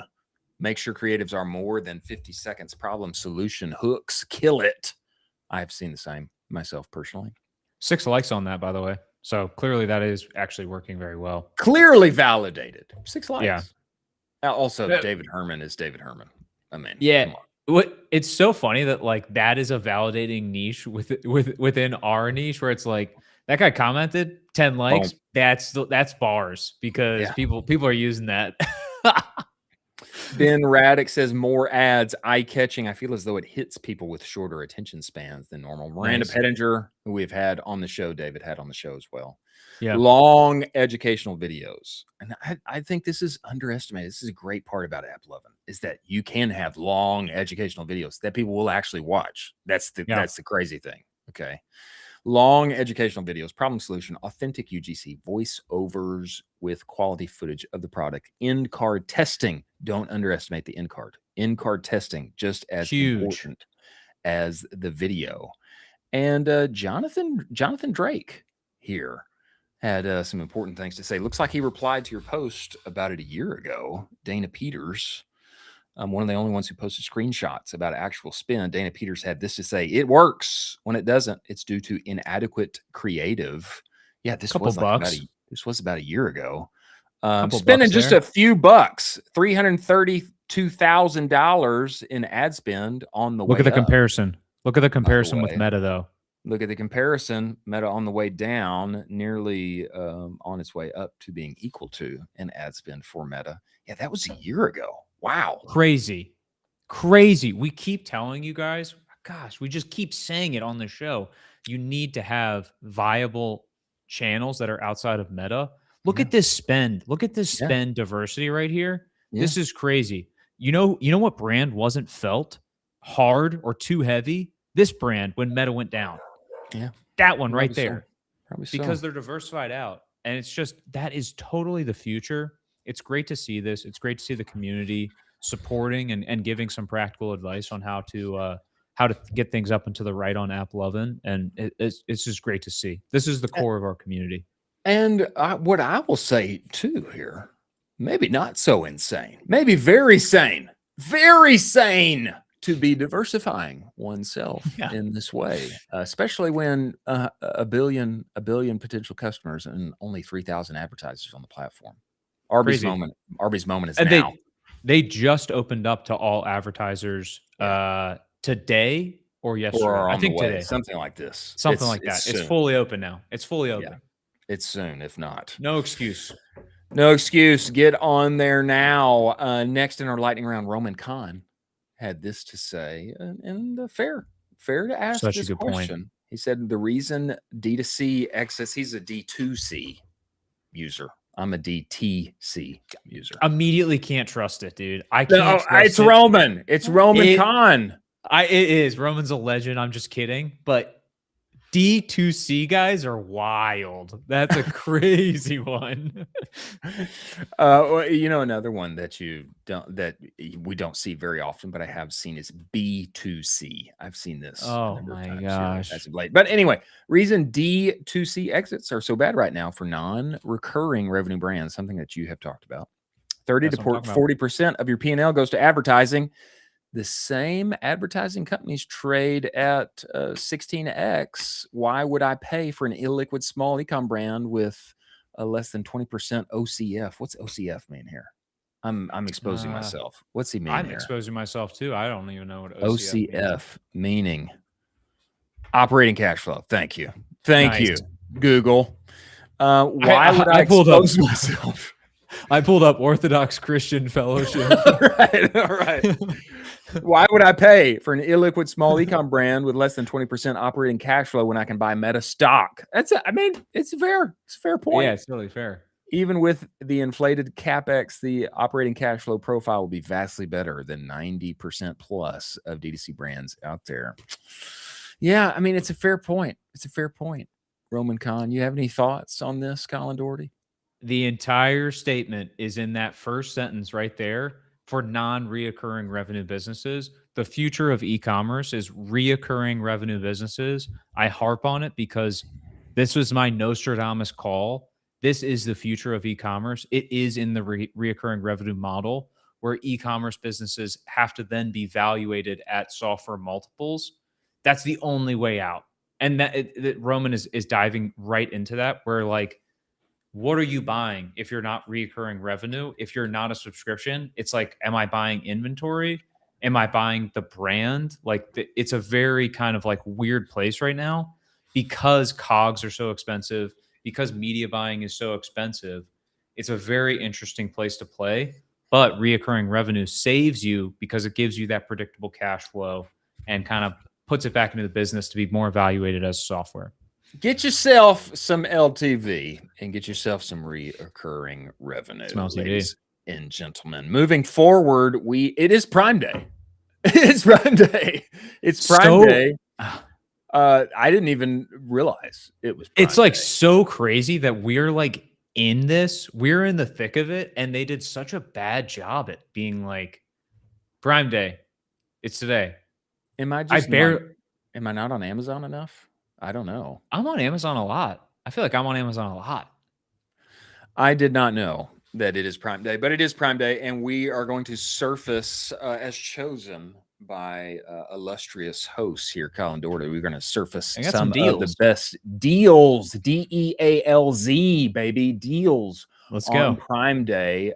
Before later on, the one and only Kimmy Green, co-founder and CEO of Sam's List, comes to us. On our way there, ladies and gentlemen, let us talk about the one and only Axon by AppLovin, or AppLovin ads, we should say. If you're running a DTC brand and you're not on AppLovin yet, you're leaving money on the table. It gets you in front of 1 billion new customers inside the games that everyone loves to play, like Solitaire, Mahjong, Candy Crush, etc. And more people play mobile games than you think. We're talking mainstream, financially comfortable household decision makers watching your ads on average for 35 seconds. The unlock is the format instead of the 0.35 seconds that you're fighting for in the various social feeds.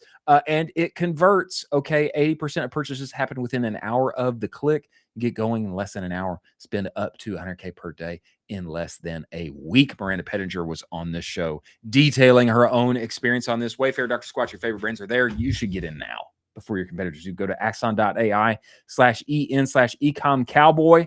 Go and make it happen. Get on AppLovin today. Many thanks for AppLovin being part of this show. Now, moving forward to some of our Prime Day deals. Part one, Producer Jack, I'd love you to bring up number one here and you introduce this to us, Colin Doherty. What's in your bag for Prime Day deals? Yeah, all the Prime Day deals I have basically found that are curated. Only 2 left in stock. That's crazy.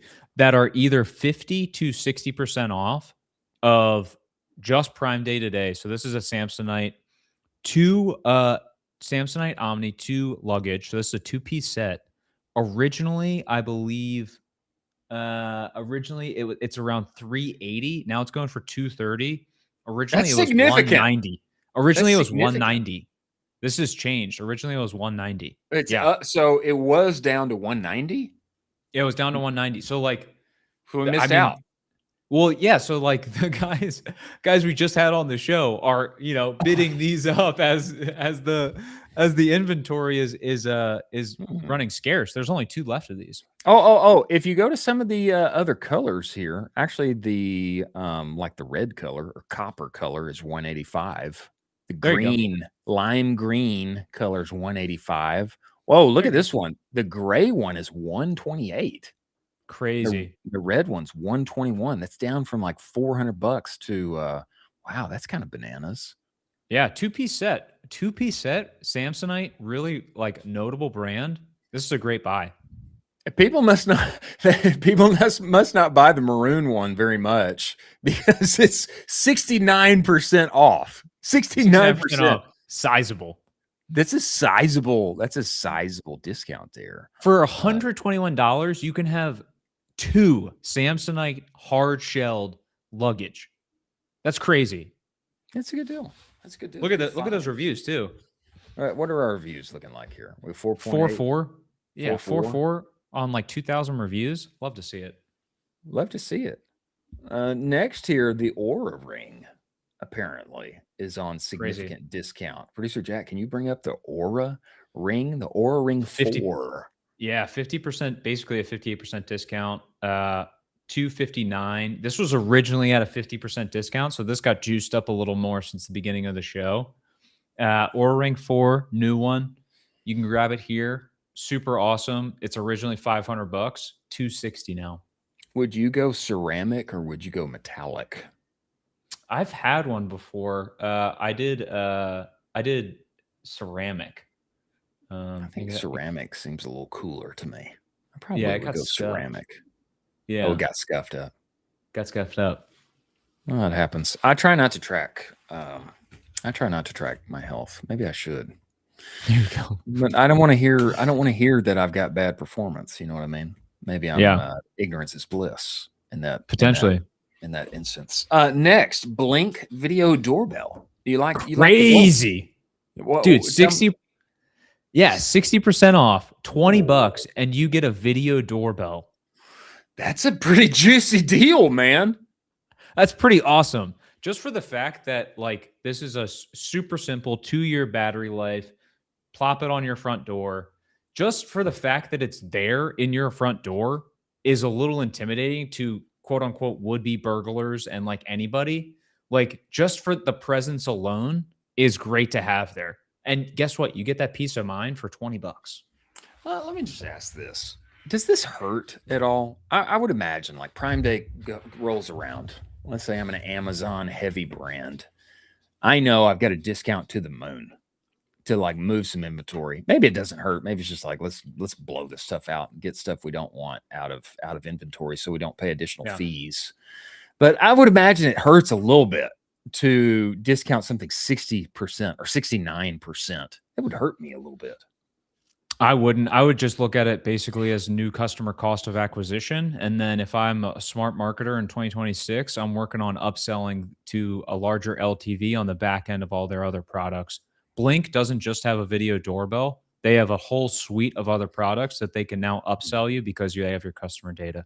Yeah, but not through Amazon though. There's some ways. There's some ways. We've talked about this. Sean Stone's talked about this. There's some ways to get some data. There's some ways to get some data. I'm going to start calling you the Gray Rider. The gray hat. One shot Dory. The Gray Rider. The pale rider is like I like it. Kind of biblical trope and Western movie. That's fair. Clint Eastwood. Yeah, of course. The pale rider, the gray hat rider. Next, Metacube. Never heard of Metacube. Maybe I have. There we go. Toner pads. Pads, baby. Zero pore pad 2.0. Yep. Do I need to be using this on my face? Looks like it's a good deal. 52% off. Can you sell me? $14. 52% off, $14. I don't need to sell you because it's an Amazon's choice. Look at those reviews. There's 26,000 reviews and it's a 4.6. It's a lot of reviews. I'm not selling you. Those reviews are selling you. I didn't know what this was, but it says in the listing, ideal for all Korean skincare. All I need to see is Korean skincare, then I'm sold. I know. Oh yeah. Whatever this Korean is like skincare. Tighten up your face. Yeah. If it says Korean skincare, I know it's going to be good for me. Let's go, dude. Let's get you some of this. Let's lock you in. Producer Jack loves the Metacube. I think she wants us on the Metacube. Next. Oh, this is like another Blink. You found another Blink. Let's go. Scroll down a little. Blink Outdoor. Blink Outdoor. 65% off. Yep. 4 of these bad boys. Wireless security cameras. Sick. So now you get a whole suite. You got it all around your house. You got the front door. So amazing. Blink's doing a great job at this. I'm selling you on the reviews by itself. Amazon choice. 29,000 reviews. Incredible. $65, 65% off. Let me ask this. I am kind of getting sold by the Blink. I'm pretty a cool. little bit sold on the Blink right now. Yeah. Do I have to like sign up for, is this going to be like a software thing where I sign up afterward and you're going to charge me, $19 a month to like be able to monitor it? Like, is that a part of this deal? I'm asking because this is like Ring's deal. I don't think it is. I'm going to look it up right now. Look it up. Look it up right now. And you get infrared nightlight. That's pretty sick. Yeah, the infrared is cool. The infrared is cool. And I will say I'm getting sold on the package here because 65 plus the doorbell. Go ahead. You don't need a subscription for Blink. Yeah, but I don't need it. I don't need it. But is it like recommended? As in like you're not going to get the key features if you don't. Without one, you still get motion alerts, two-way audio, access to live camera feeds in the app. But without a plan, you can't save the video clips to the cloud. Dude, when are you saving your clips to the cloud? No, I'm not. That's what I'm saying. Yeah, don't really care. Do I want to save my clips to the cloud? I don't think so. Nope. Last of part 1, Prime Day deals here. An Insignia Fire TV. Crazy. For a pretty nice deal. Crazy. What are we looking at here? Oh my gosh, it's sold out. 40%. Yours is sold out. I've still got room on mine. I'm looking at it right now. Well, it says currently unavailable. Really? Yeah. Oh, maybe it depends on the size. Yeah, that's crazy because this was 60% off. This was unbelievable. They dropped it basically like That's unbelievable. These all sold out. Man, you got to get in early. Wild. You got to get in early. These things These are were moving. these were 60% off. It was a 4K TV, 60-inch, 55-inch, and it's like bananas good. It's an Amazon's Choice, super awesome TV, and it was 60% off. You know, I have been wanting a TV for this studio. You know, producer Jack says all of them are sold out. I've been wanting. I still see add to cart. I still see the ability to add to cart for me. Do it. I don't know why you guys don't have the ability, but I do. I can still add some of these. Let's go. You should. 50% significant. And why not get a 4K TV to operate this show on every day? We know everybody inside of this community needs a new TV so that they can watch Ecomm Cowboy every day. Yeah. Stay up to date. Stay up to date at the bleeding edge of the internet, which is important to all of us in consumer as we find our way in the new digital frontier that is the wild, wild web. We have the one and only Kimmy Green, co-founder and CEO of Sam's List, Legend, who is coming in here, essentially the Yelp for financial professionals is what I hear. If I'm not mistaken, too, Sam Parr is involved in some way. Kind of crazy. She is coming to us. Before she comes, ladies and gentlemen, let us talk about the one and only Intelligems. Intelligems, ladies and gentlemen. What is the next big idea that you have for your business? Is it a price change? Is it adding subscriptions, maybe a new bundle? Is it developing an app? Discovering and testing those high growth opportunities is exactly why Intelligems exists. AI-powered testing platform that helps you find the changes worth making and making it happen very quickly. Looking for your next big idea? They've got you covered. Go to intelligems.io/audit. In just a few minutes, you're going to walk away with 3 ideas that you should be testing now. This AI-powered audit, totally free. Go to intelligems.io/audit. Make it happen today. Many thanks for Intelligems being part of this show. Now, we have Kimmy Green coming inside of here. I've heard, okay, that at least at some point in her life, she was kind of down here in my neck of the woods, not very far away at the one and only Baylor University. Okay, that's what I hear. That's what I hear.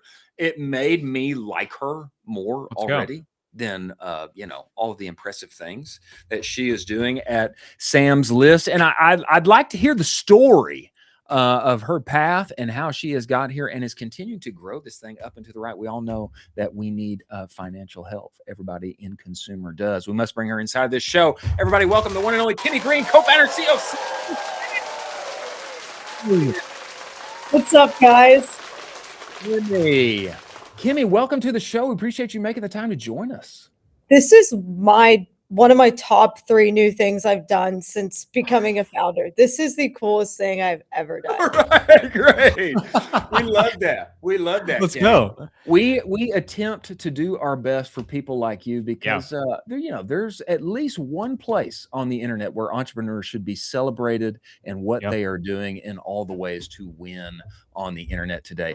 Kimmy, I would love to hear like this story with Sam's List, how this thing has developed, what you guys are doing. I'd love to get a little genesis on this whole thing. Yeah, how biblical of you. I'm happy to go back.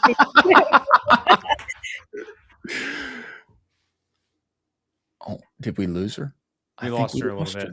No. Did she leave us? Oh gosh. Internet is hard sometimes. Internet. Terrible. I think we lost her. I think we lost her.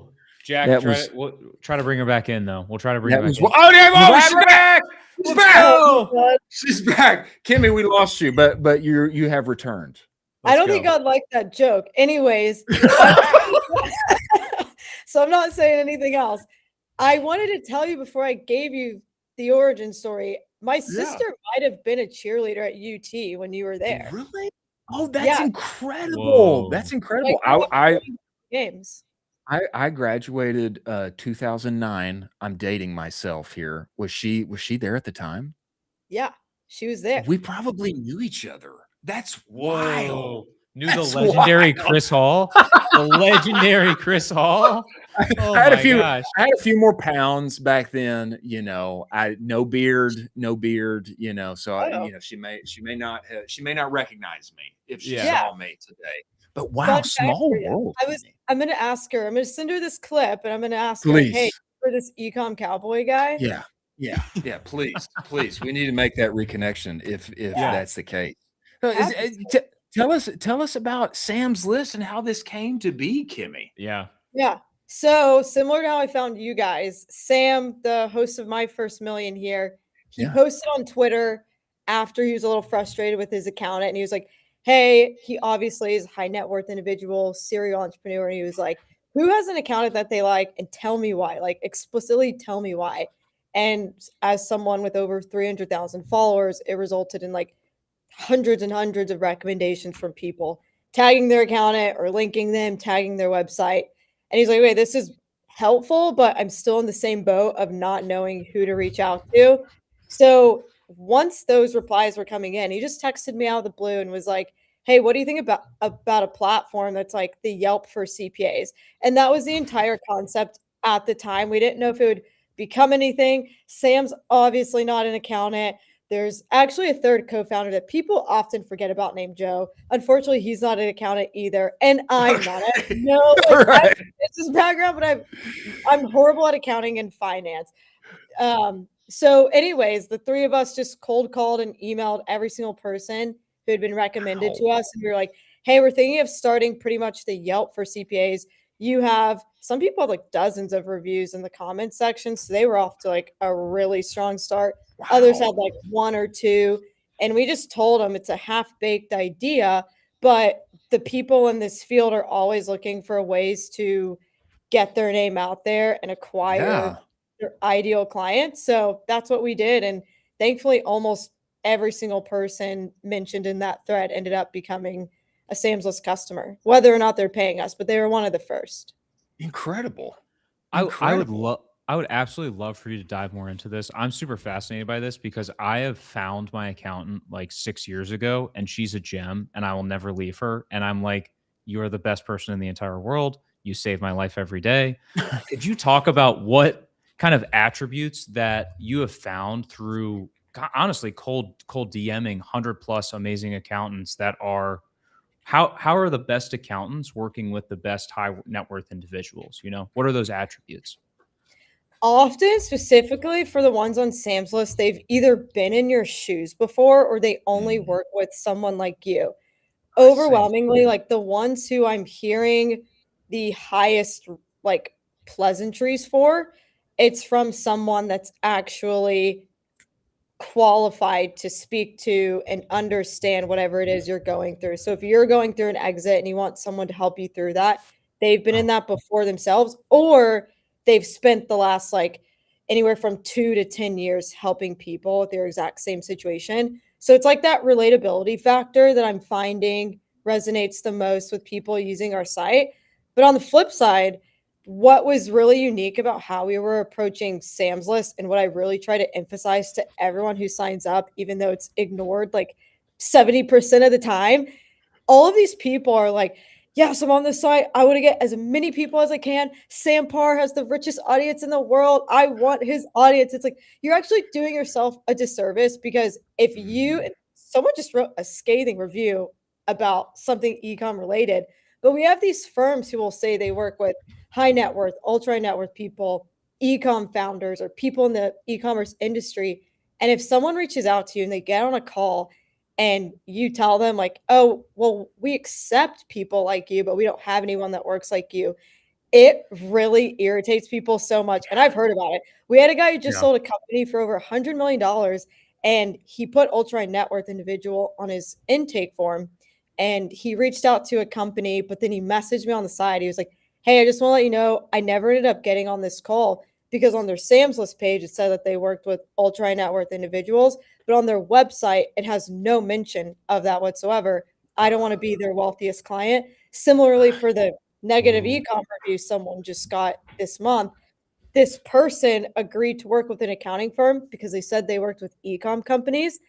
And then after like a couple of months, They realized that a company was outsourcing the accounting for different e-com specific firm. So that is a lot of stuff I'm seeing that's irritating to people, but also serving as an advantage. We have one woman who only works with people that own a law firm doing their bookkeeping, and like her leads are very specific, warm, and she's going to convert nearly 100% of her inbound because she's very specific in who she works with. So when people meet with her, they're like, "Oh, you get me like better than I get me or my company." Yeah. I find this to be a great point, Kimmy. Like for example, I mean, there all the time this kind of thing comes up. Like, hey man, I need somebody like help me with my books, help me with the taxes. Like I need this, but like who knows what I do? In e-commerce and consumer and CPG, a lot of times there's like customized help that one needs there, and you can't just like walk into I don't know, somebody that you just randomly Google search and they're going to have it all figured out. I find this point that you're making about being very specific with your clientele and that winning on Sam's List, that being helpful. I find this to be very compelling. It is. So we're trying to make that easier when people are trying to find and vet someone. We're like, look to see what these people are writing about them. Like, that one firm unfortunately got exposed for not actually being specialized in e-com. But all those little things we're trying to do to like make this more just simplified for everyone. We have a section where people can share case studies about people they have worked with. My favorite one is this actually e-com's only CPA firm. They just had a Shark Tank company come to them. They're doing horrible right now.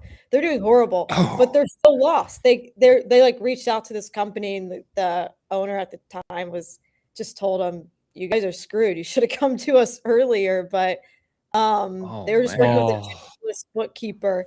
So it can even happen to the best of us. Those on Shark Tank that get glorious backers, and then the others who are bootstrapped, maybe side hustling it on TikTok Shop. That's wild. Yeah, I find it really interesting too, because you're running basically a two-sided marketplace. You have the founders on one side of this, and then you have the firms on the other. Which of those two sides is kind of harder to keep happy? And then how do you keep that balance? Because you kind of have to keep both of them happy. And it's always like, oh gosh, like I'm trying to balance both of these on each side. That's a really good question. I've never gotten it phrased that way, which is why I'm perplexed for the first time. Usually people ask me for sure. Usually the question is phrased to me as, which one do you find yourself spending more time on, getting the users using the site searching or the supply side? Yeah. And I always say, like, I thankfully have never really had to pay or try really hard to supply side on. Now, I do think it's harder to please the firms on our site, especially as our platform has been evolving. Every change we've ever made has been a step for growth and based on feedback that we're getting from users on the site. But when you have 700 people on the site who all want to use you as their primary lead channel, it's kind of hard to make everyone happy, especially when you're a review platform and only 40% of the people on your site have reviews. So when 60% of my inbound comes from people without reviews saying like, hey, like I haven't gotten a single lead from you guys all year. And you'll try to spell out exactly how you can help improve their site. Maybe they don't want to make certain upgrades until you've proven the value and you're kind of at a crossroads because you're like, listen, the last 1,000 inbounds we've seen on Sam's List have all gone to people with 3 or more reviews. You have 0. I can give you more stats for days, but like this one is the most correlating factor. Yeah. You don't want to take advantage of it. So that one's a little bit tough on the supply side of just, people have this expectation of the day they sign up, they're going to get.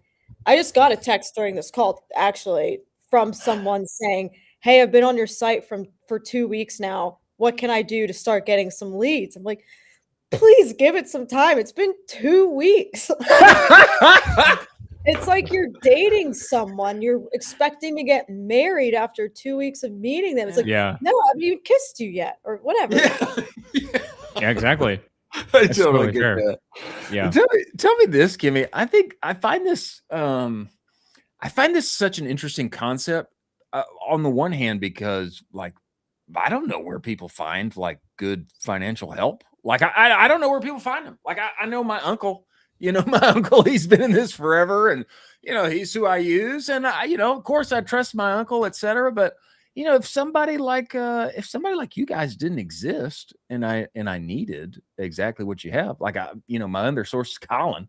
I know about Colin's accountant because he told me. But if somebody doesn't have like somebody in their family, or this is who my buddy recommends, like where do people go to find this, like outside of you guys? I feel like you sit in a really interesting kind of crossroads and solving a real problem for people. Yeah, I mean, I don't know if this is where I'm supposed to plug Sam's List, be like, Sam's List is the only answer, but You should. the way that I found my accountant today actually was the most especially insane for someone that owns a marketplace with out of the 700, over 400 of them are accounting firms. I used Google, Claude, and Sam's List to get recommendations from all three. And I reached out to all of the recommendations that each of those platforms gave me. And I used like a different email, different name, all that stuff, so that it was neutral. The way everyone that I know is finding their person is obviously word of mouth. And I think that's fine. But I think myself, Sam, and Joe are all great testaments to be like, we are all in I don't have an M or a B next to my name. So I'm nowhere near to Sam and Joe, but like we're all in complex situations that require someone more than Totally. general Joe Schmo. So, oh my God, look, speaking of. Who's that? It's the Ecomm. There he is. There he is. There's the guy. Sam Parr, welcome to the show, brother. Ecomm Cowboy. We're talking about Sam's List. Oh, that's Here cool. we go. You got to clean that thing off. Just clean it off. We might need to work on the internet connection over there too. We had Kimmy go out on us, but we got her back. Well, there's like an internet plugin right here that she wasn't using. You so didn't tell me. Oh, that could help. That could help. That could help. Everything that she That's needs good. is here. Was my camera that You did fade out on us a little bit. Just for a sec. Just Just for a sec. sometimes, Kimmy, internet is hard. Internet is hard. It happens. And especially when you're live. When you're live streaming on the internet, it can be even harder sometimes. It happens. Is it that bad? It's like night It goes in and out. I have like a fancy camera set up here, and you could have done this, like. Ooh. Yeah. That's for next time. That's a for pro next time. podcaster right there. Whoa! Look at that! Look at that! Kimmy! The camera here, you didn't tell me. Turn it. I think that needs to be back on. Okay, here. Just a little help. Let's go. from I'll give you from the some pro feedback. there. No. There we go. Very appropriate. Very appropriate. He's like, why did I get in business with this girl? Wait, do you guys have a question for Sam and rich people? Sam, where rich people? Sam, where did this idea come from? I mean, I love my accountant. I know you kind of started this, and where did this come from? Just the idea of putting together an amalgamation of so many accountants. I love lists. That sounds like strange, but I'm being real. Like I love like lists of things, and I needed a new accountant, and I just tweeted out who has one, and I had 300 people or 200. How many people replied? I don't know. Some amount of people replied, and we thought, let's. Wait, are you guys still there? Yeah, we're here. You're rocking and I rolling. just said let's make a list where we just aggregate all of this information together and create like a Yelp. I just thought it would be cool. I don't know. The truth is I was at an airport, and I hate flying. So I was on some medication that makes me a little bit loosey-goosey. And that's when we started. There was another time airport, and it was when you were trying to get me to respond faster to everyone in that comment section. But I was also in an airport trying to go to Vegas. I literally have a photo of me in a bathroom stall, just trying to take a break in between one flight to another. And Sam's like, "Hurry up, get my login. I'm taking off. I gotta go." And I'm like, "Well, I'm in the All right, bathroom." I have Ray Dalio coming on the pod. I gotta go call him. All right, I'll see you, Sam. Yes, Thank you you got for it. joining us, brother. Did you pick Awesome. up that? Well, I'm with Ecomm Cowboys, so.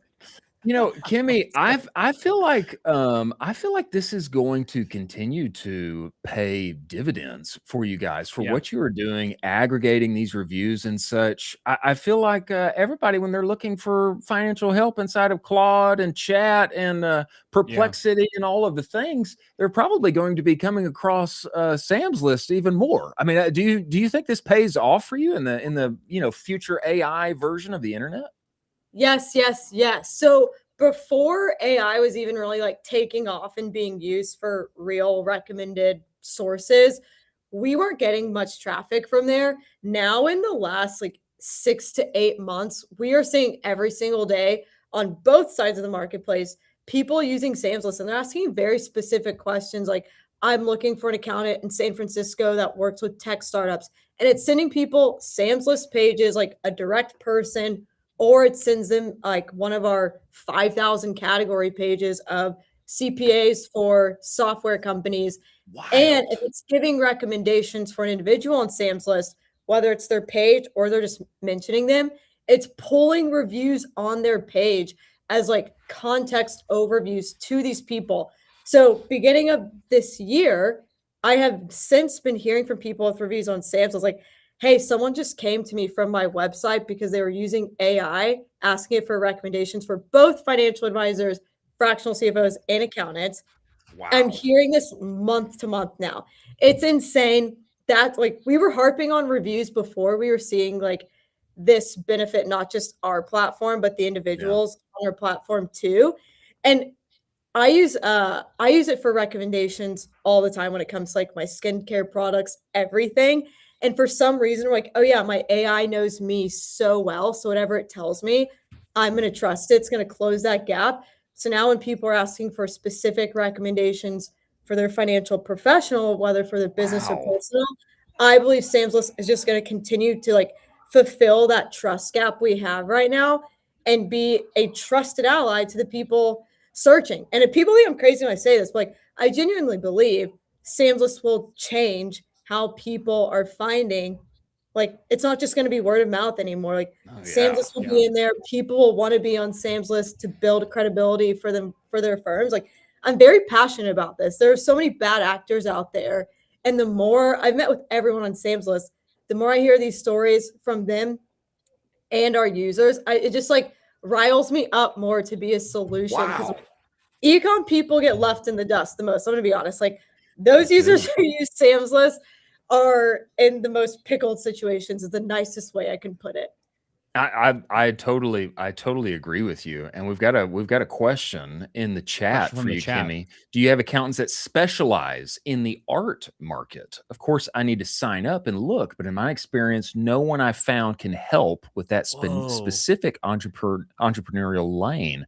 You have any thoughts on this, Kimmy? That is a very specific niche. I love that. I'm about to go ask the over 400 accountants right after this who does. Awesome. I don't even think we have a tag for that, but that's music to my ears because I can build There a you go. category for that section. And now you're going to see, oh, this person works with someone in art. Also, this is pretty cool. People on their Sam's List page can set the percentage of their actual client makeup in each industry. So you can see, like, not only do they work in the art industry, how much of their entire client portfolio is made up of someone in that industry. So, like, you can have even more confidence in who you're reaching out to. That's a good idea. Colin, you correct me if I'm wrong, but this is my take here. I was bullish on this simply because of the people who are doing it, Kimmy. I mean, you guys, what y'all are doing together, I'm like this is gonna work, you know. Yeah. But this added layer that you've put in that is like playing itself out on the internet now that you're seeing in your traffic profiles, etc. with AI search and how that affects, it flattens the funnel. People are looking for, professional services, financial services. Where are they going? Who are they finding? I mean, I think this is a bull case for Sam's List and what you guys are doing. I feel like this is only going to continue to pay off, and your timing on this, incredible. Am I wrong? Am I wrong, Colin? I mean, I feel like this is the case. I totally agree. I've had so many friends where they have gone through so many accountant nightmares, and it's so good to see an incredible player in this in the space that's building specifically for their niches. I would say, like, just as a follow-up question, like, a lot of my friends ask me, like, they are only talking to their accountant at tax time. Do you have kind of like that moment where there's a signal that they have kind of outgrown that time where they need to talk to their accountant more rapidly? Is this person in ecom? I'm just assuming that everything related to this podcast is ecom. I could be wrong. We're majority. We're ecom, direct to consumer, consumer retail. Yeah. We also have a ton of partners on here who run agencies. Operate, live in the software world, etc. Okay, perfect. Because the point where I see people, and I interact with a lot of like those founders in New York City a lot because they just like dominate the founder space here. On Sam's List, I can tell you, people under $1 million are looking for a bookkeeper. And then once they're surpassing $1 million, they're looking more for a strategic person, meaning a fractional CFO to help with cash flow management, helping them out with their margins, and additional to like their bookkeeping and other accounting services. But the $1 million mark is a good indicator of if you need someone. Also, this is why I say the people on like in ecom or retail using Sam's List are the most like troubled, is because I'm seeing a lot of issues or commentaries from them with like sales tax, Nexus. They're all scrambling with that, managing cross-selling. So it's a nightmare. So I think the more complex, or like the more you're selling on all of these different platforms, you really, really, really need to consider graduating from either your $50 a month AI software to an actual accountant who specializes in e-commerce, specifically on Sam's List, and read their reviews. But that's how I would usually tell people about it. For people not in e-com, I think they have a lower threshold of like 300 to $500,000. But for e-com, it's so different. Like you could be $1 million company and maybe not can stay that long without having to graduate to a more specialized accounting firm. But generally, I'm seeing it like million and below need a bookkeeper, just general bookkeeper, maybe paying $500 a month. And then once you surpass $1 million, you have a lot of employees, more complexities. You can get that fractional CFO, and hopefully they can do also accounting for you, or fractional CFO and a CPA firm. Incredible. This kind of stuff gets me going. I love it. Tell everybody here now where to find you. Oh, we've got one more. Producer Jack, go ahead. One more. Do you have one? Do you have time? Do you have time for one more, Kimmy? Niche is key. Oh, this is from Kate. Other artists tell me all the things they save on that, and I haven't. It's mostly because my accountants aren't familiar. Excited to find it. I think he needs to go to Sam's List. I think he needs to go to Sam's List, Kimmy. I just bought the .com. This is breaking news. SamsList.com. You've upgraded. Tell your friends. Tell your children. Tell your grandparents. Let's go. This is breaking news. Tell your grandparents. Incredible. SamsList.com. Go and find your fractional CFO, your accountant, your bookkeeper, everything that people need to, and especially in ecom. Man, it seems totally case. Another question: does Sam's List associate bookkeeping services as well as that are familiar with a niche like this? Well, I think we got to figure it out at SamsList.com. Yeah, SamsList.com. Let's go. Kimmy, we appreciate you making the time to join us. Incredible that like we're connected way back. Your sister and I were like at Daryl K. Royal Memorial Stadium. Let's go. Hook 'em, baby. Hook 'em. Look at the reaction too. Wow. Kimmy, we appreciate you making the time to join us. Everybody go to SamsList.com, and we look forward to having you back and talking. Thank you, fellas. This was incredible.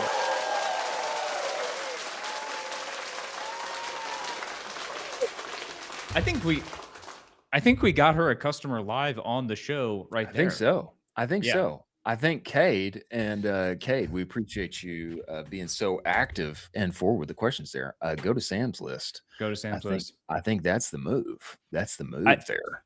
I think this is so important what they're doing because we talked about Stephen Borelli's tweet with, not understanding the numbers, not understanding the metrics of e-commerce specifically when it comes to financials and, piece of marketing as a side of the business. Most traditional accountants, and I have personal experience with this, when I first approached traditional accountants with my e-commerce brand, they were like, hey, obvious thing here, you're going to probably want to cut marketing spend.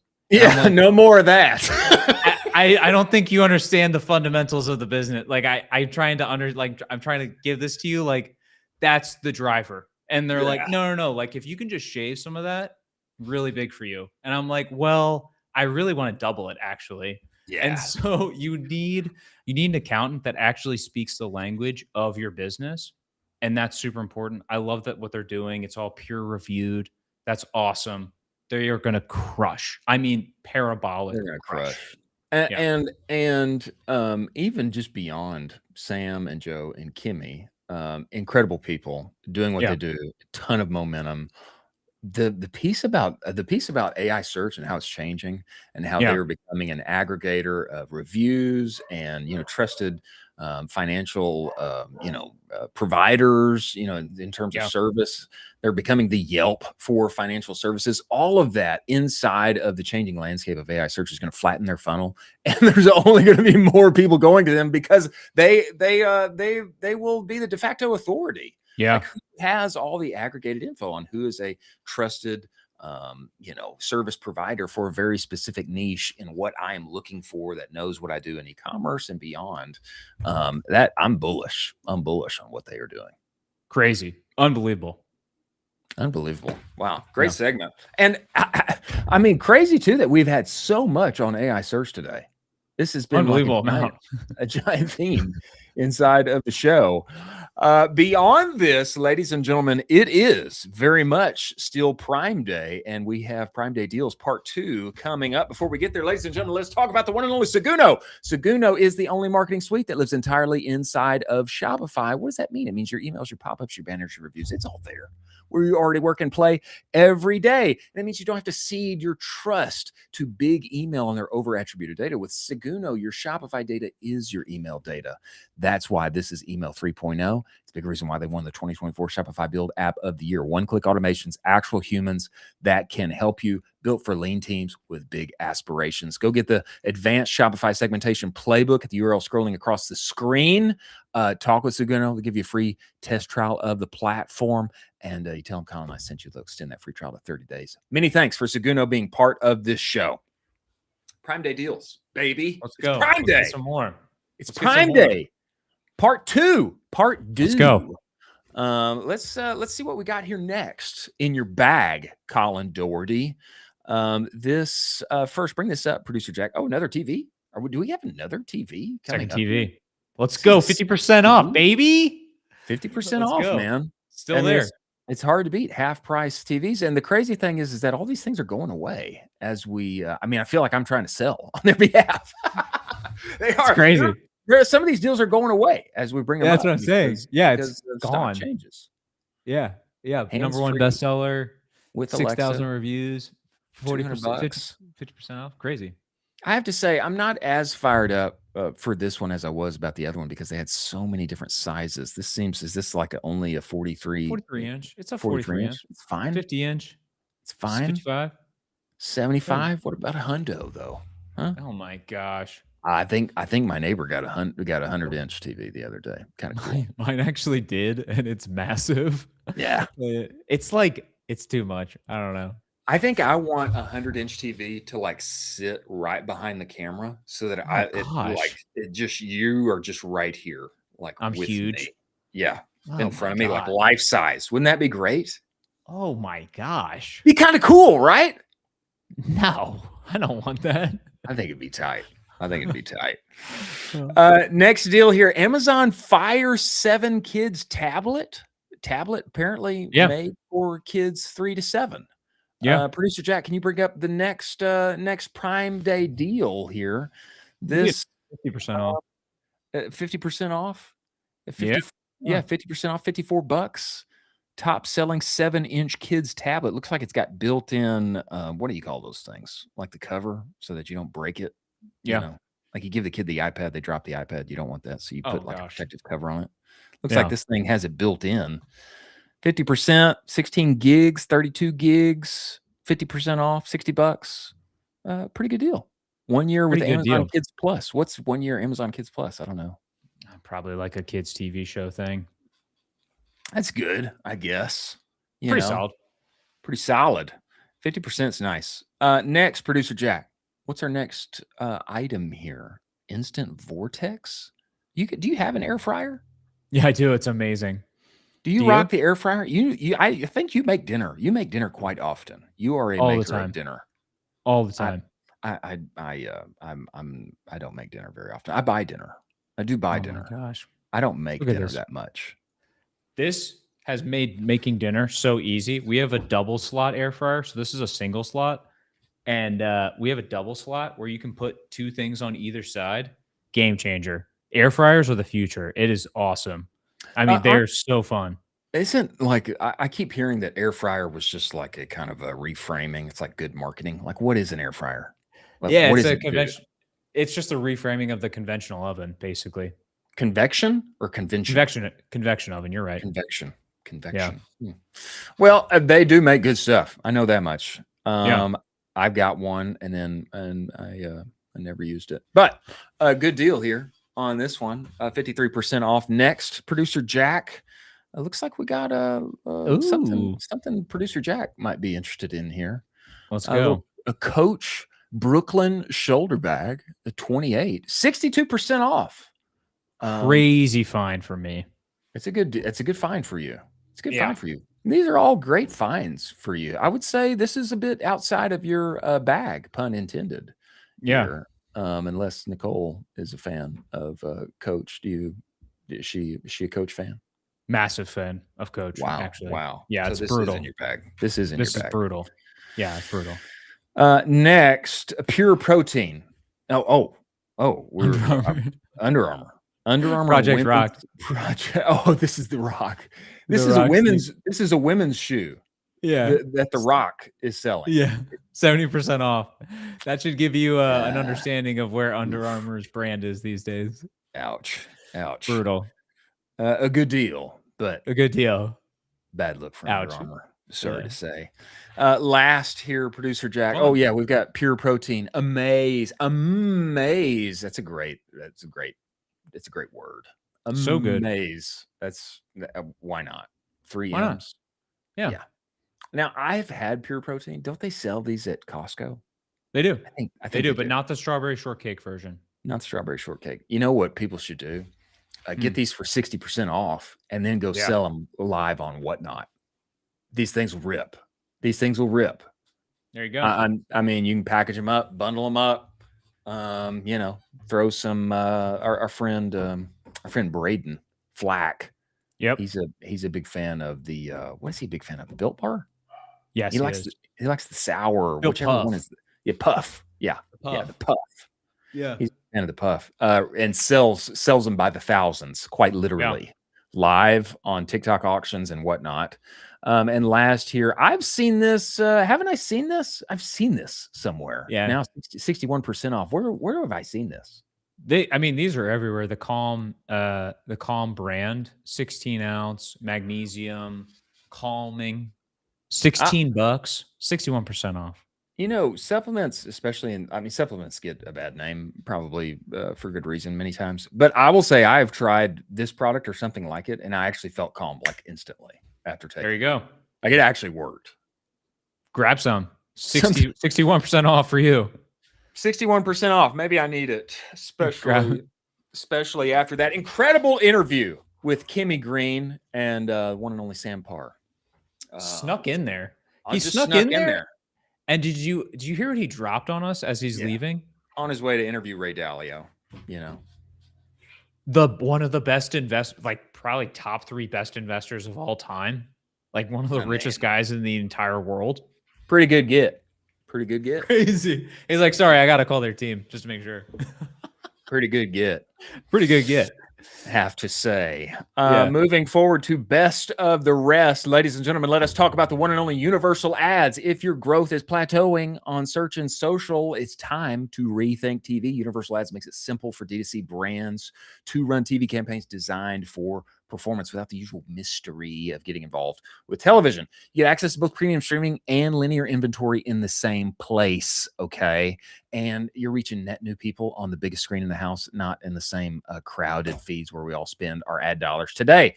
No hidden markups or fees, a big problem in the CTV world, okay? There's none of that. With Universal Ads, 100% of your spend goes to the actual media, and campaign setup and management is super simple. It's just like search and social. You get up and running in minutes. It's TV designed that delivers for performance marketers. Go to universalads.com. Use the code UACowboy. You get $1,500 in matched ad credits. Many thanks for Universal Ads being part of the show. Now, a great development that dropped on the timeline. I want to get CCO and CMO Mike Manheimer from Postscript to talk about this. He said that they are going to be shipping every week. And I think this is manifestation of that. They are locked in summer 2026. Postscript, new development here. Shopper now makes RCS. That's the development's the new form of SMS. That's better, more interactive. RCS, people can now tap, shop, buy. I'll read the tweet here from them. Conversations on Shopper just got more interactive on RCS. Subscribers now automatically see tappable suggested replies and product link action buttons inside their Shopper conversations. Nothing to turn on for current brands using it. It's live and it's now and it's interactive. Thoughts on this, Colin Doherty? Unbelievable. The entire thing is you want to connect, basically LLM intelligence backed with, okay, how can we get this, how can we solve this answer as quickly as possible and then actually push them to the checkout as soon as possible? You can do this natively inside of your phone just with texting and conversation. This is incredible. I love that they're going to do this. And I love the fact at the very end of that, I don't know if you noticed it, it's already live. Customers don't need to do anything. You're good to go. You absolutely love to see this from them. Yeah, and I think name of the game, like you said, make it easy for me. Make it Easy. I want to give you my money. You got something relevant for me? I want to give you my money. Give me a couple of taps. Give me a couple of taps, That's it. And I'll just underline this. I think too little talked about that we need to talk about more is Ask Shopper, okay? Shopper, to me, is like becoming this, I don't want to say monster. I mean, I guess if I say monster, I mean it positively. Shopper is becoming like a monster inside of Postscript in the most positive sense, in that one-to-one conversations with your customers at all times during legal texting hours. Number two, all those conversations and that juicy like customer data that's conversational, that's happening right then and there. It is now searchable for all the brands who are deploying it. I mean, it's like even better than a post-purchase survey because people are giving their information, talking with Shopper all day, every day. Now all of that's searchable and findable, indexable, mineable for you, for the brand owner. And now third, these kind of ease of interactions, ease of buying. I mean, click, click, click, click, click, click, click. Now give me the thing. This is a really juicy development that they're continuing to build out on their side. You love to see this. It's incredible. They're shipping. They are shipping. They're shipping. Gary V has something very important for us. He says, as AI grows, so will analog as we move forward to 2050. I think we're going back 100%. to 1850. More live events, more real world interactions. As AI grows, so will analog. There have been clips of him talking about this on TVPN and other places that have been circulating on the timeline. I agree, man. I feel this in myself. The more AI-ified and screen-ified our modern world becomes, the more I want to go back and just turn off. Gary V says here, what's about to explode? Analog, the real world. Very bullish in this corner of the internet on experiential marketing, IRL, live streaming, in live and in living color, in real life person experiences. I'm bullish on this, and we're seeing brands that can execute on it win. Yeah, I totally agree with this. As AI is getting more and more aggressive and people are getting more AI-ified out their entire day, it's important that they have some analog experiences for the other side of that. And I really think that events and brands that hammer on events are going to do phenomenal in this, new world. Last of our best of the rest. Best time of the year for movies. Are Let's movies go. back? Is the movie theater back? Unusual go. Whales here breaking. AMC Theaters announces it had its busiest weekend in 2026. Perhaps the summer blockbusters of yesteryear are not totally gone away, and more people go into the movies. I would think, Obsession, big part of this. Backrooms, other interesting, unique projects that are coming forth, rather than just kind of second, third, fourth round version of redevelopment of previous IP. Is that fair? Yeah. And this is a kind of a weird take for this, but this is a way for people to get away from AI. If you can just sit true. If you can sit down, veg out on some large popcorn and a hot dog and maybe some snacks and just good. watch, and maybe a Diet Coke, and just watch the new Obsession or the new XYZ movie about who knows, and you're locked away from your phone for 2 hours, and just, come on. That's what the people want right now. And you're seeing that because people are showing it in their wallets. People show what they want by how they pay with their wallets. Yeah, people vote with their wallets and their feet. They show up and they pay. And if they don't, then they won't. Exactly. Moving forward to our moment of Zen and closing out the show, ladies and gentlemen, let us talk about the one and only Postscript. Focus is an amazing thing, is it not? Yes, it is. When one focuses, you get outsized results. And I know your SMS partner that you deal with right now, maybe they do 6 or 7 things all together, and it's kind of convenient, but there's a reason.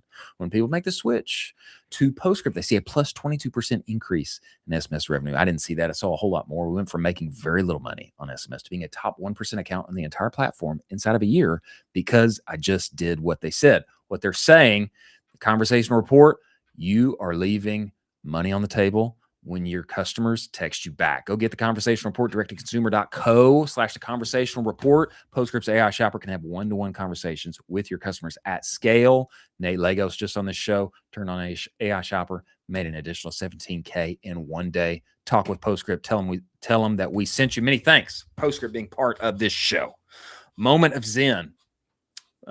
A new interesting fact surfaced on the timeline here. A new study, this posted by Internet Hall of Fame.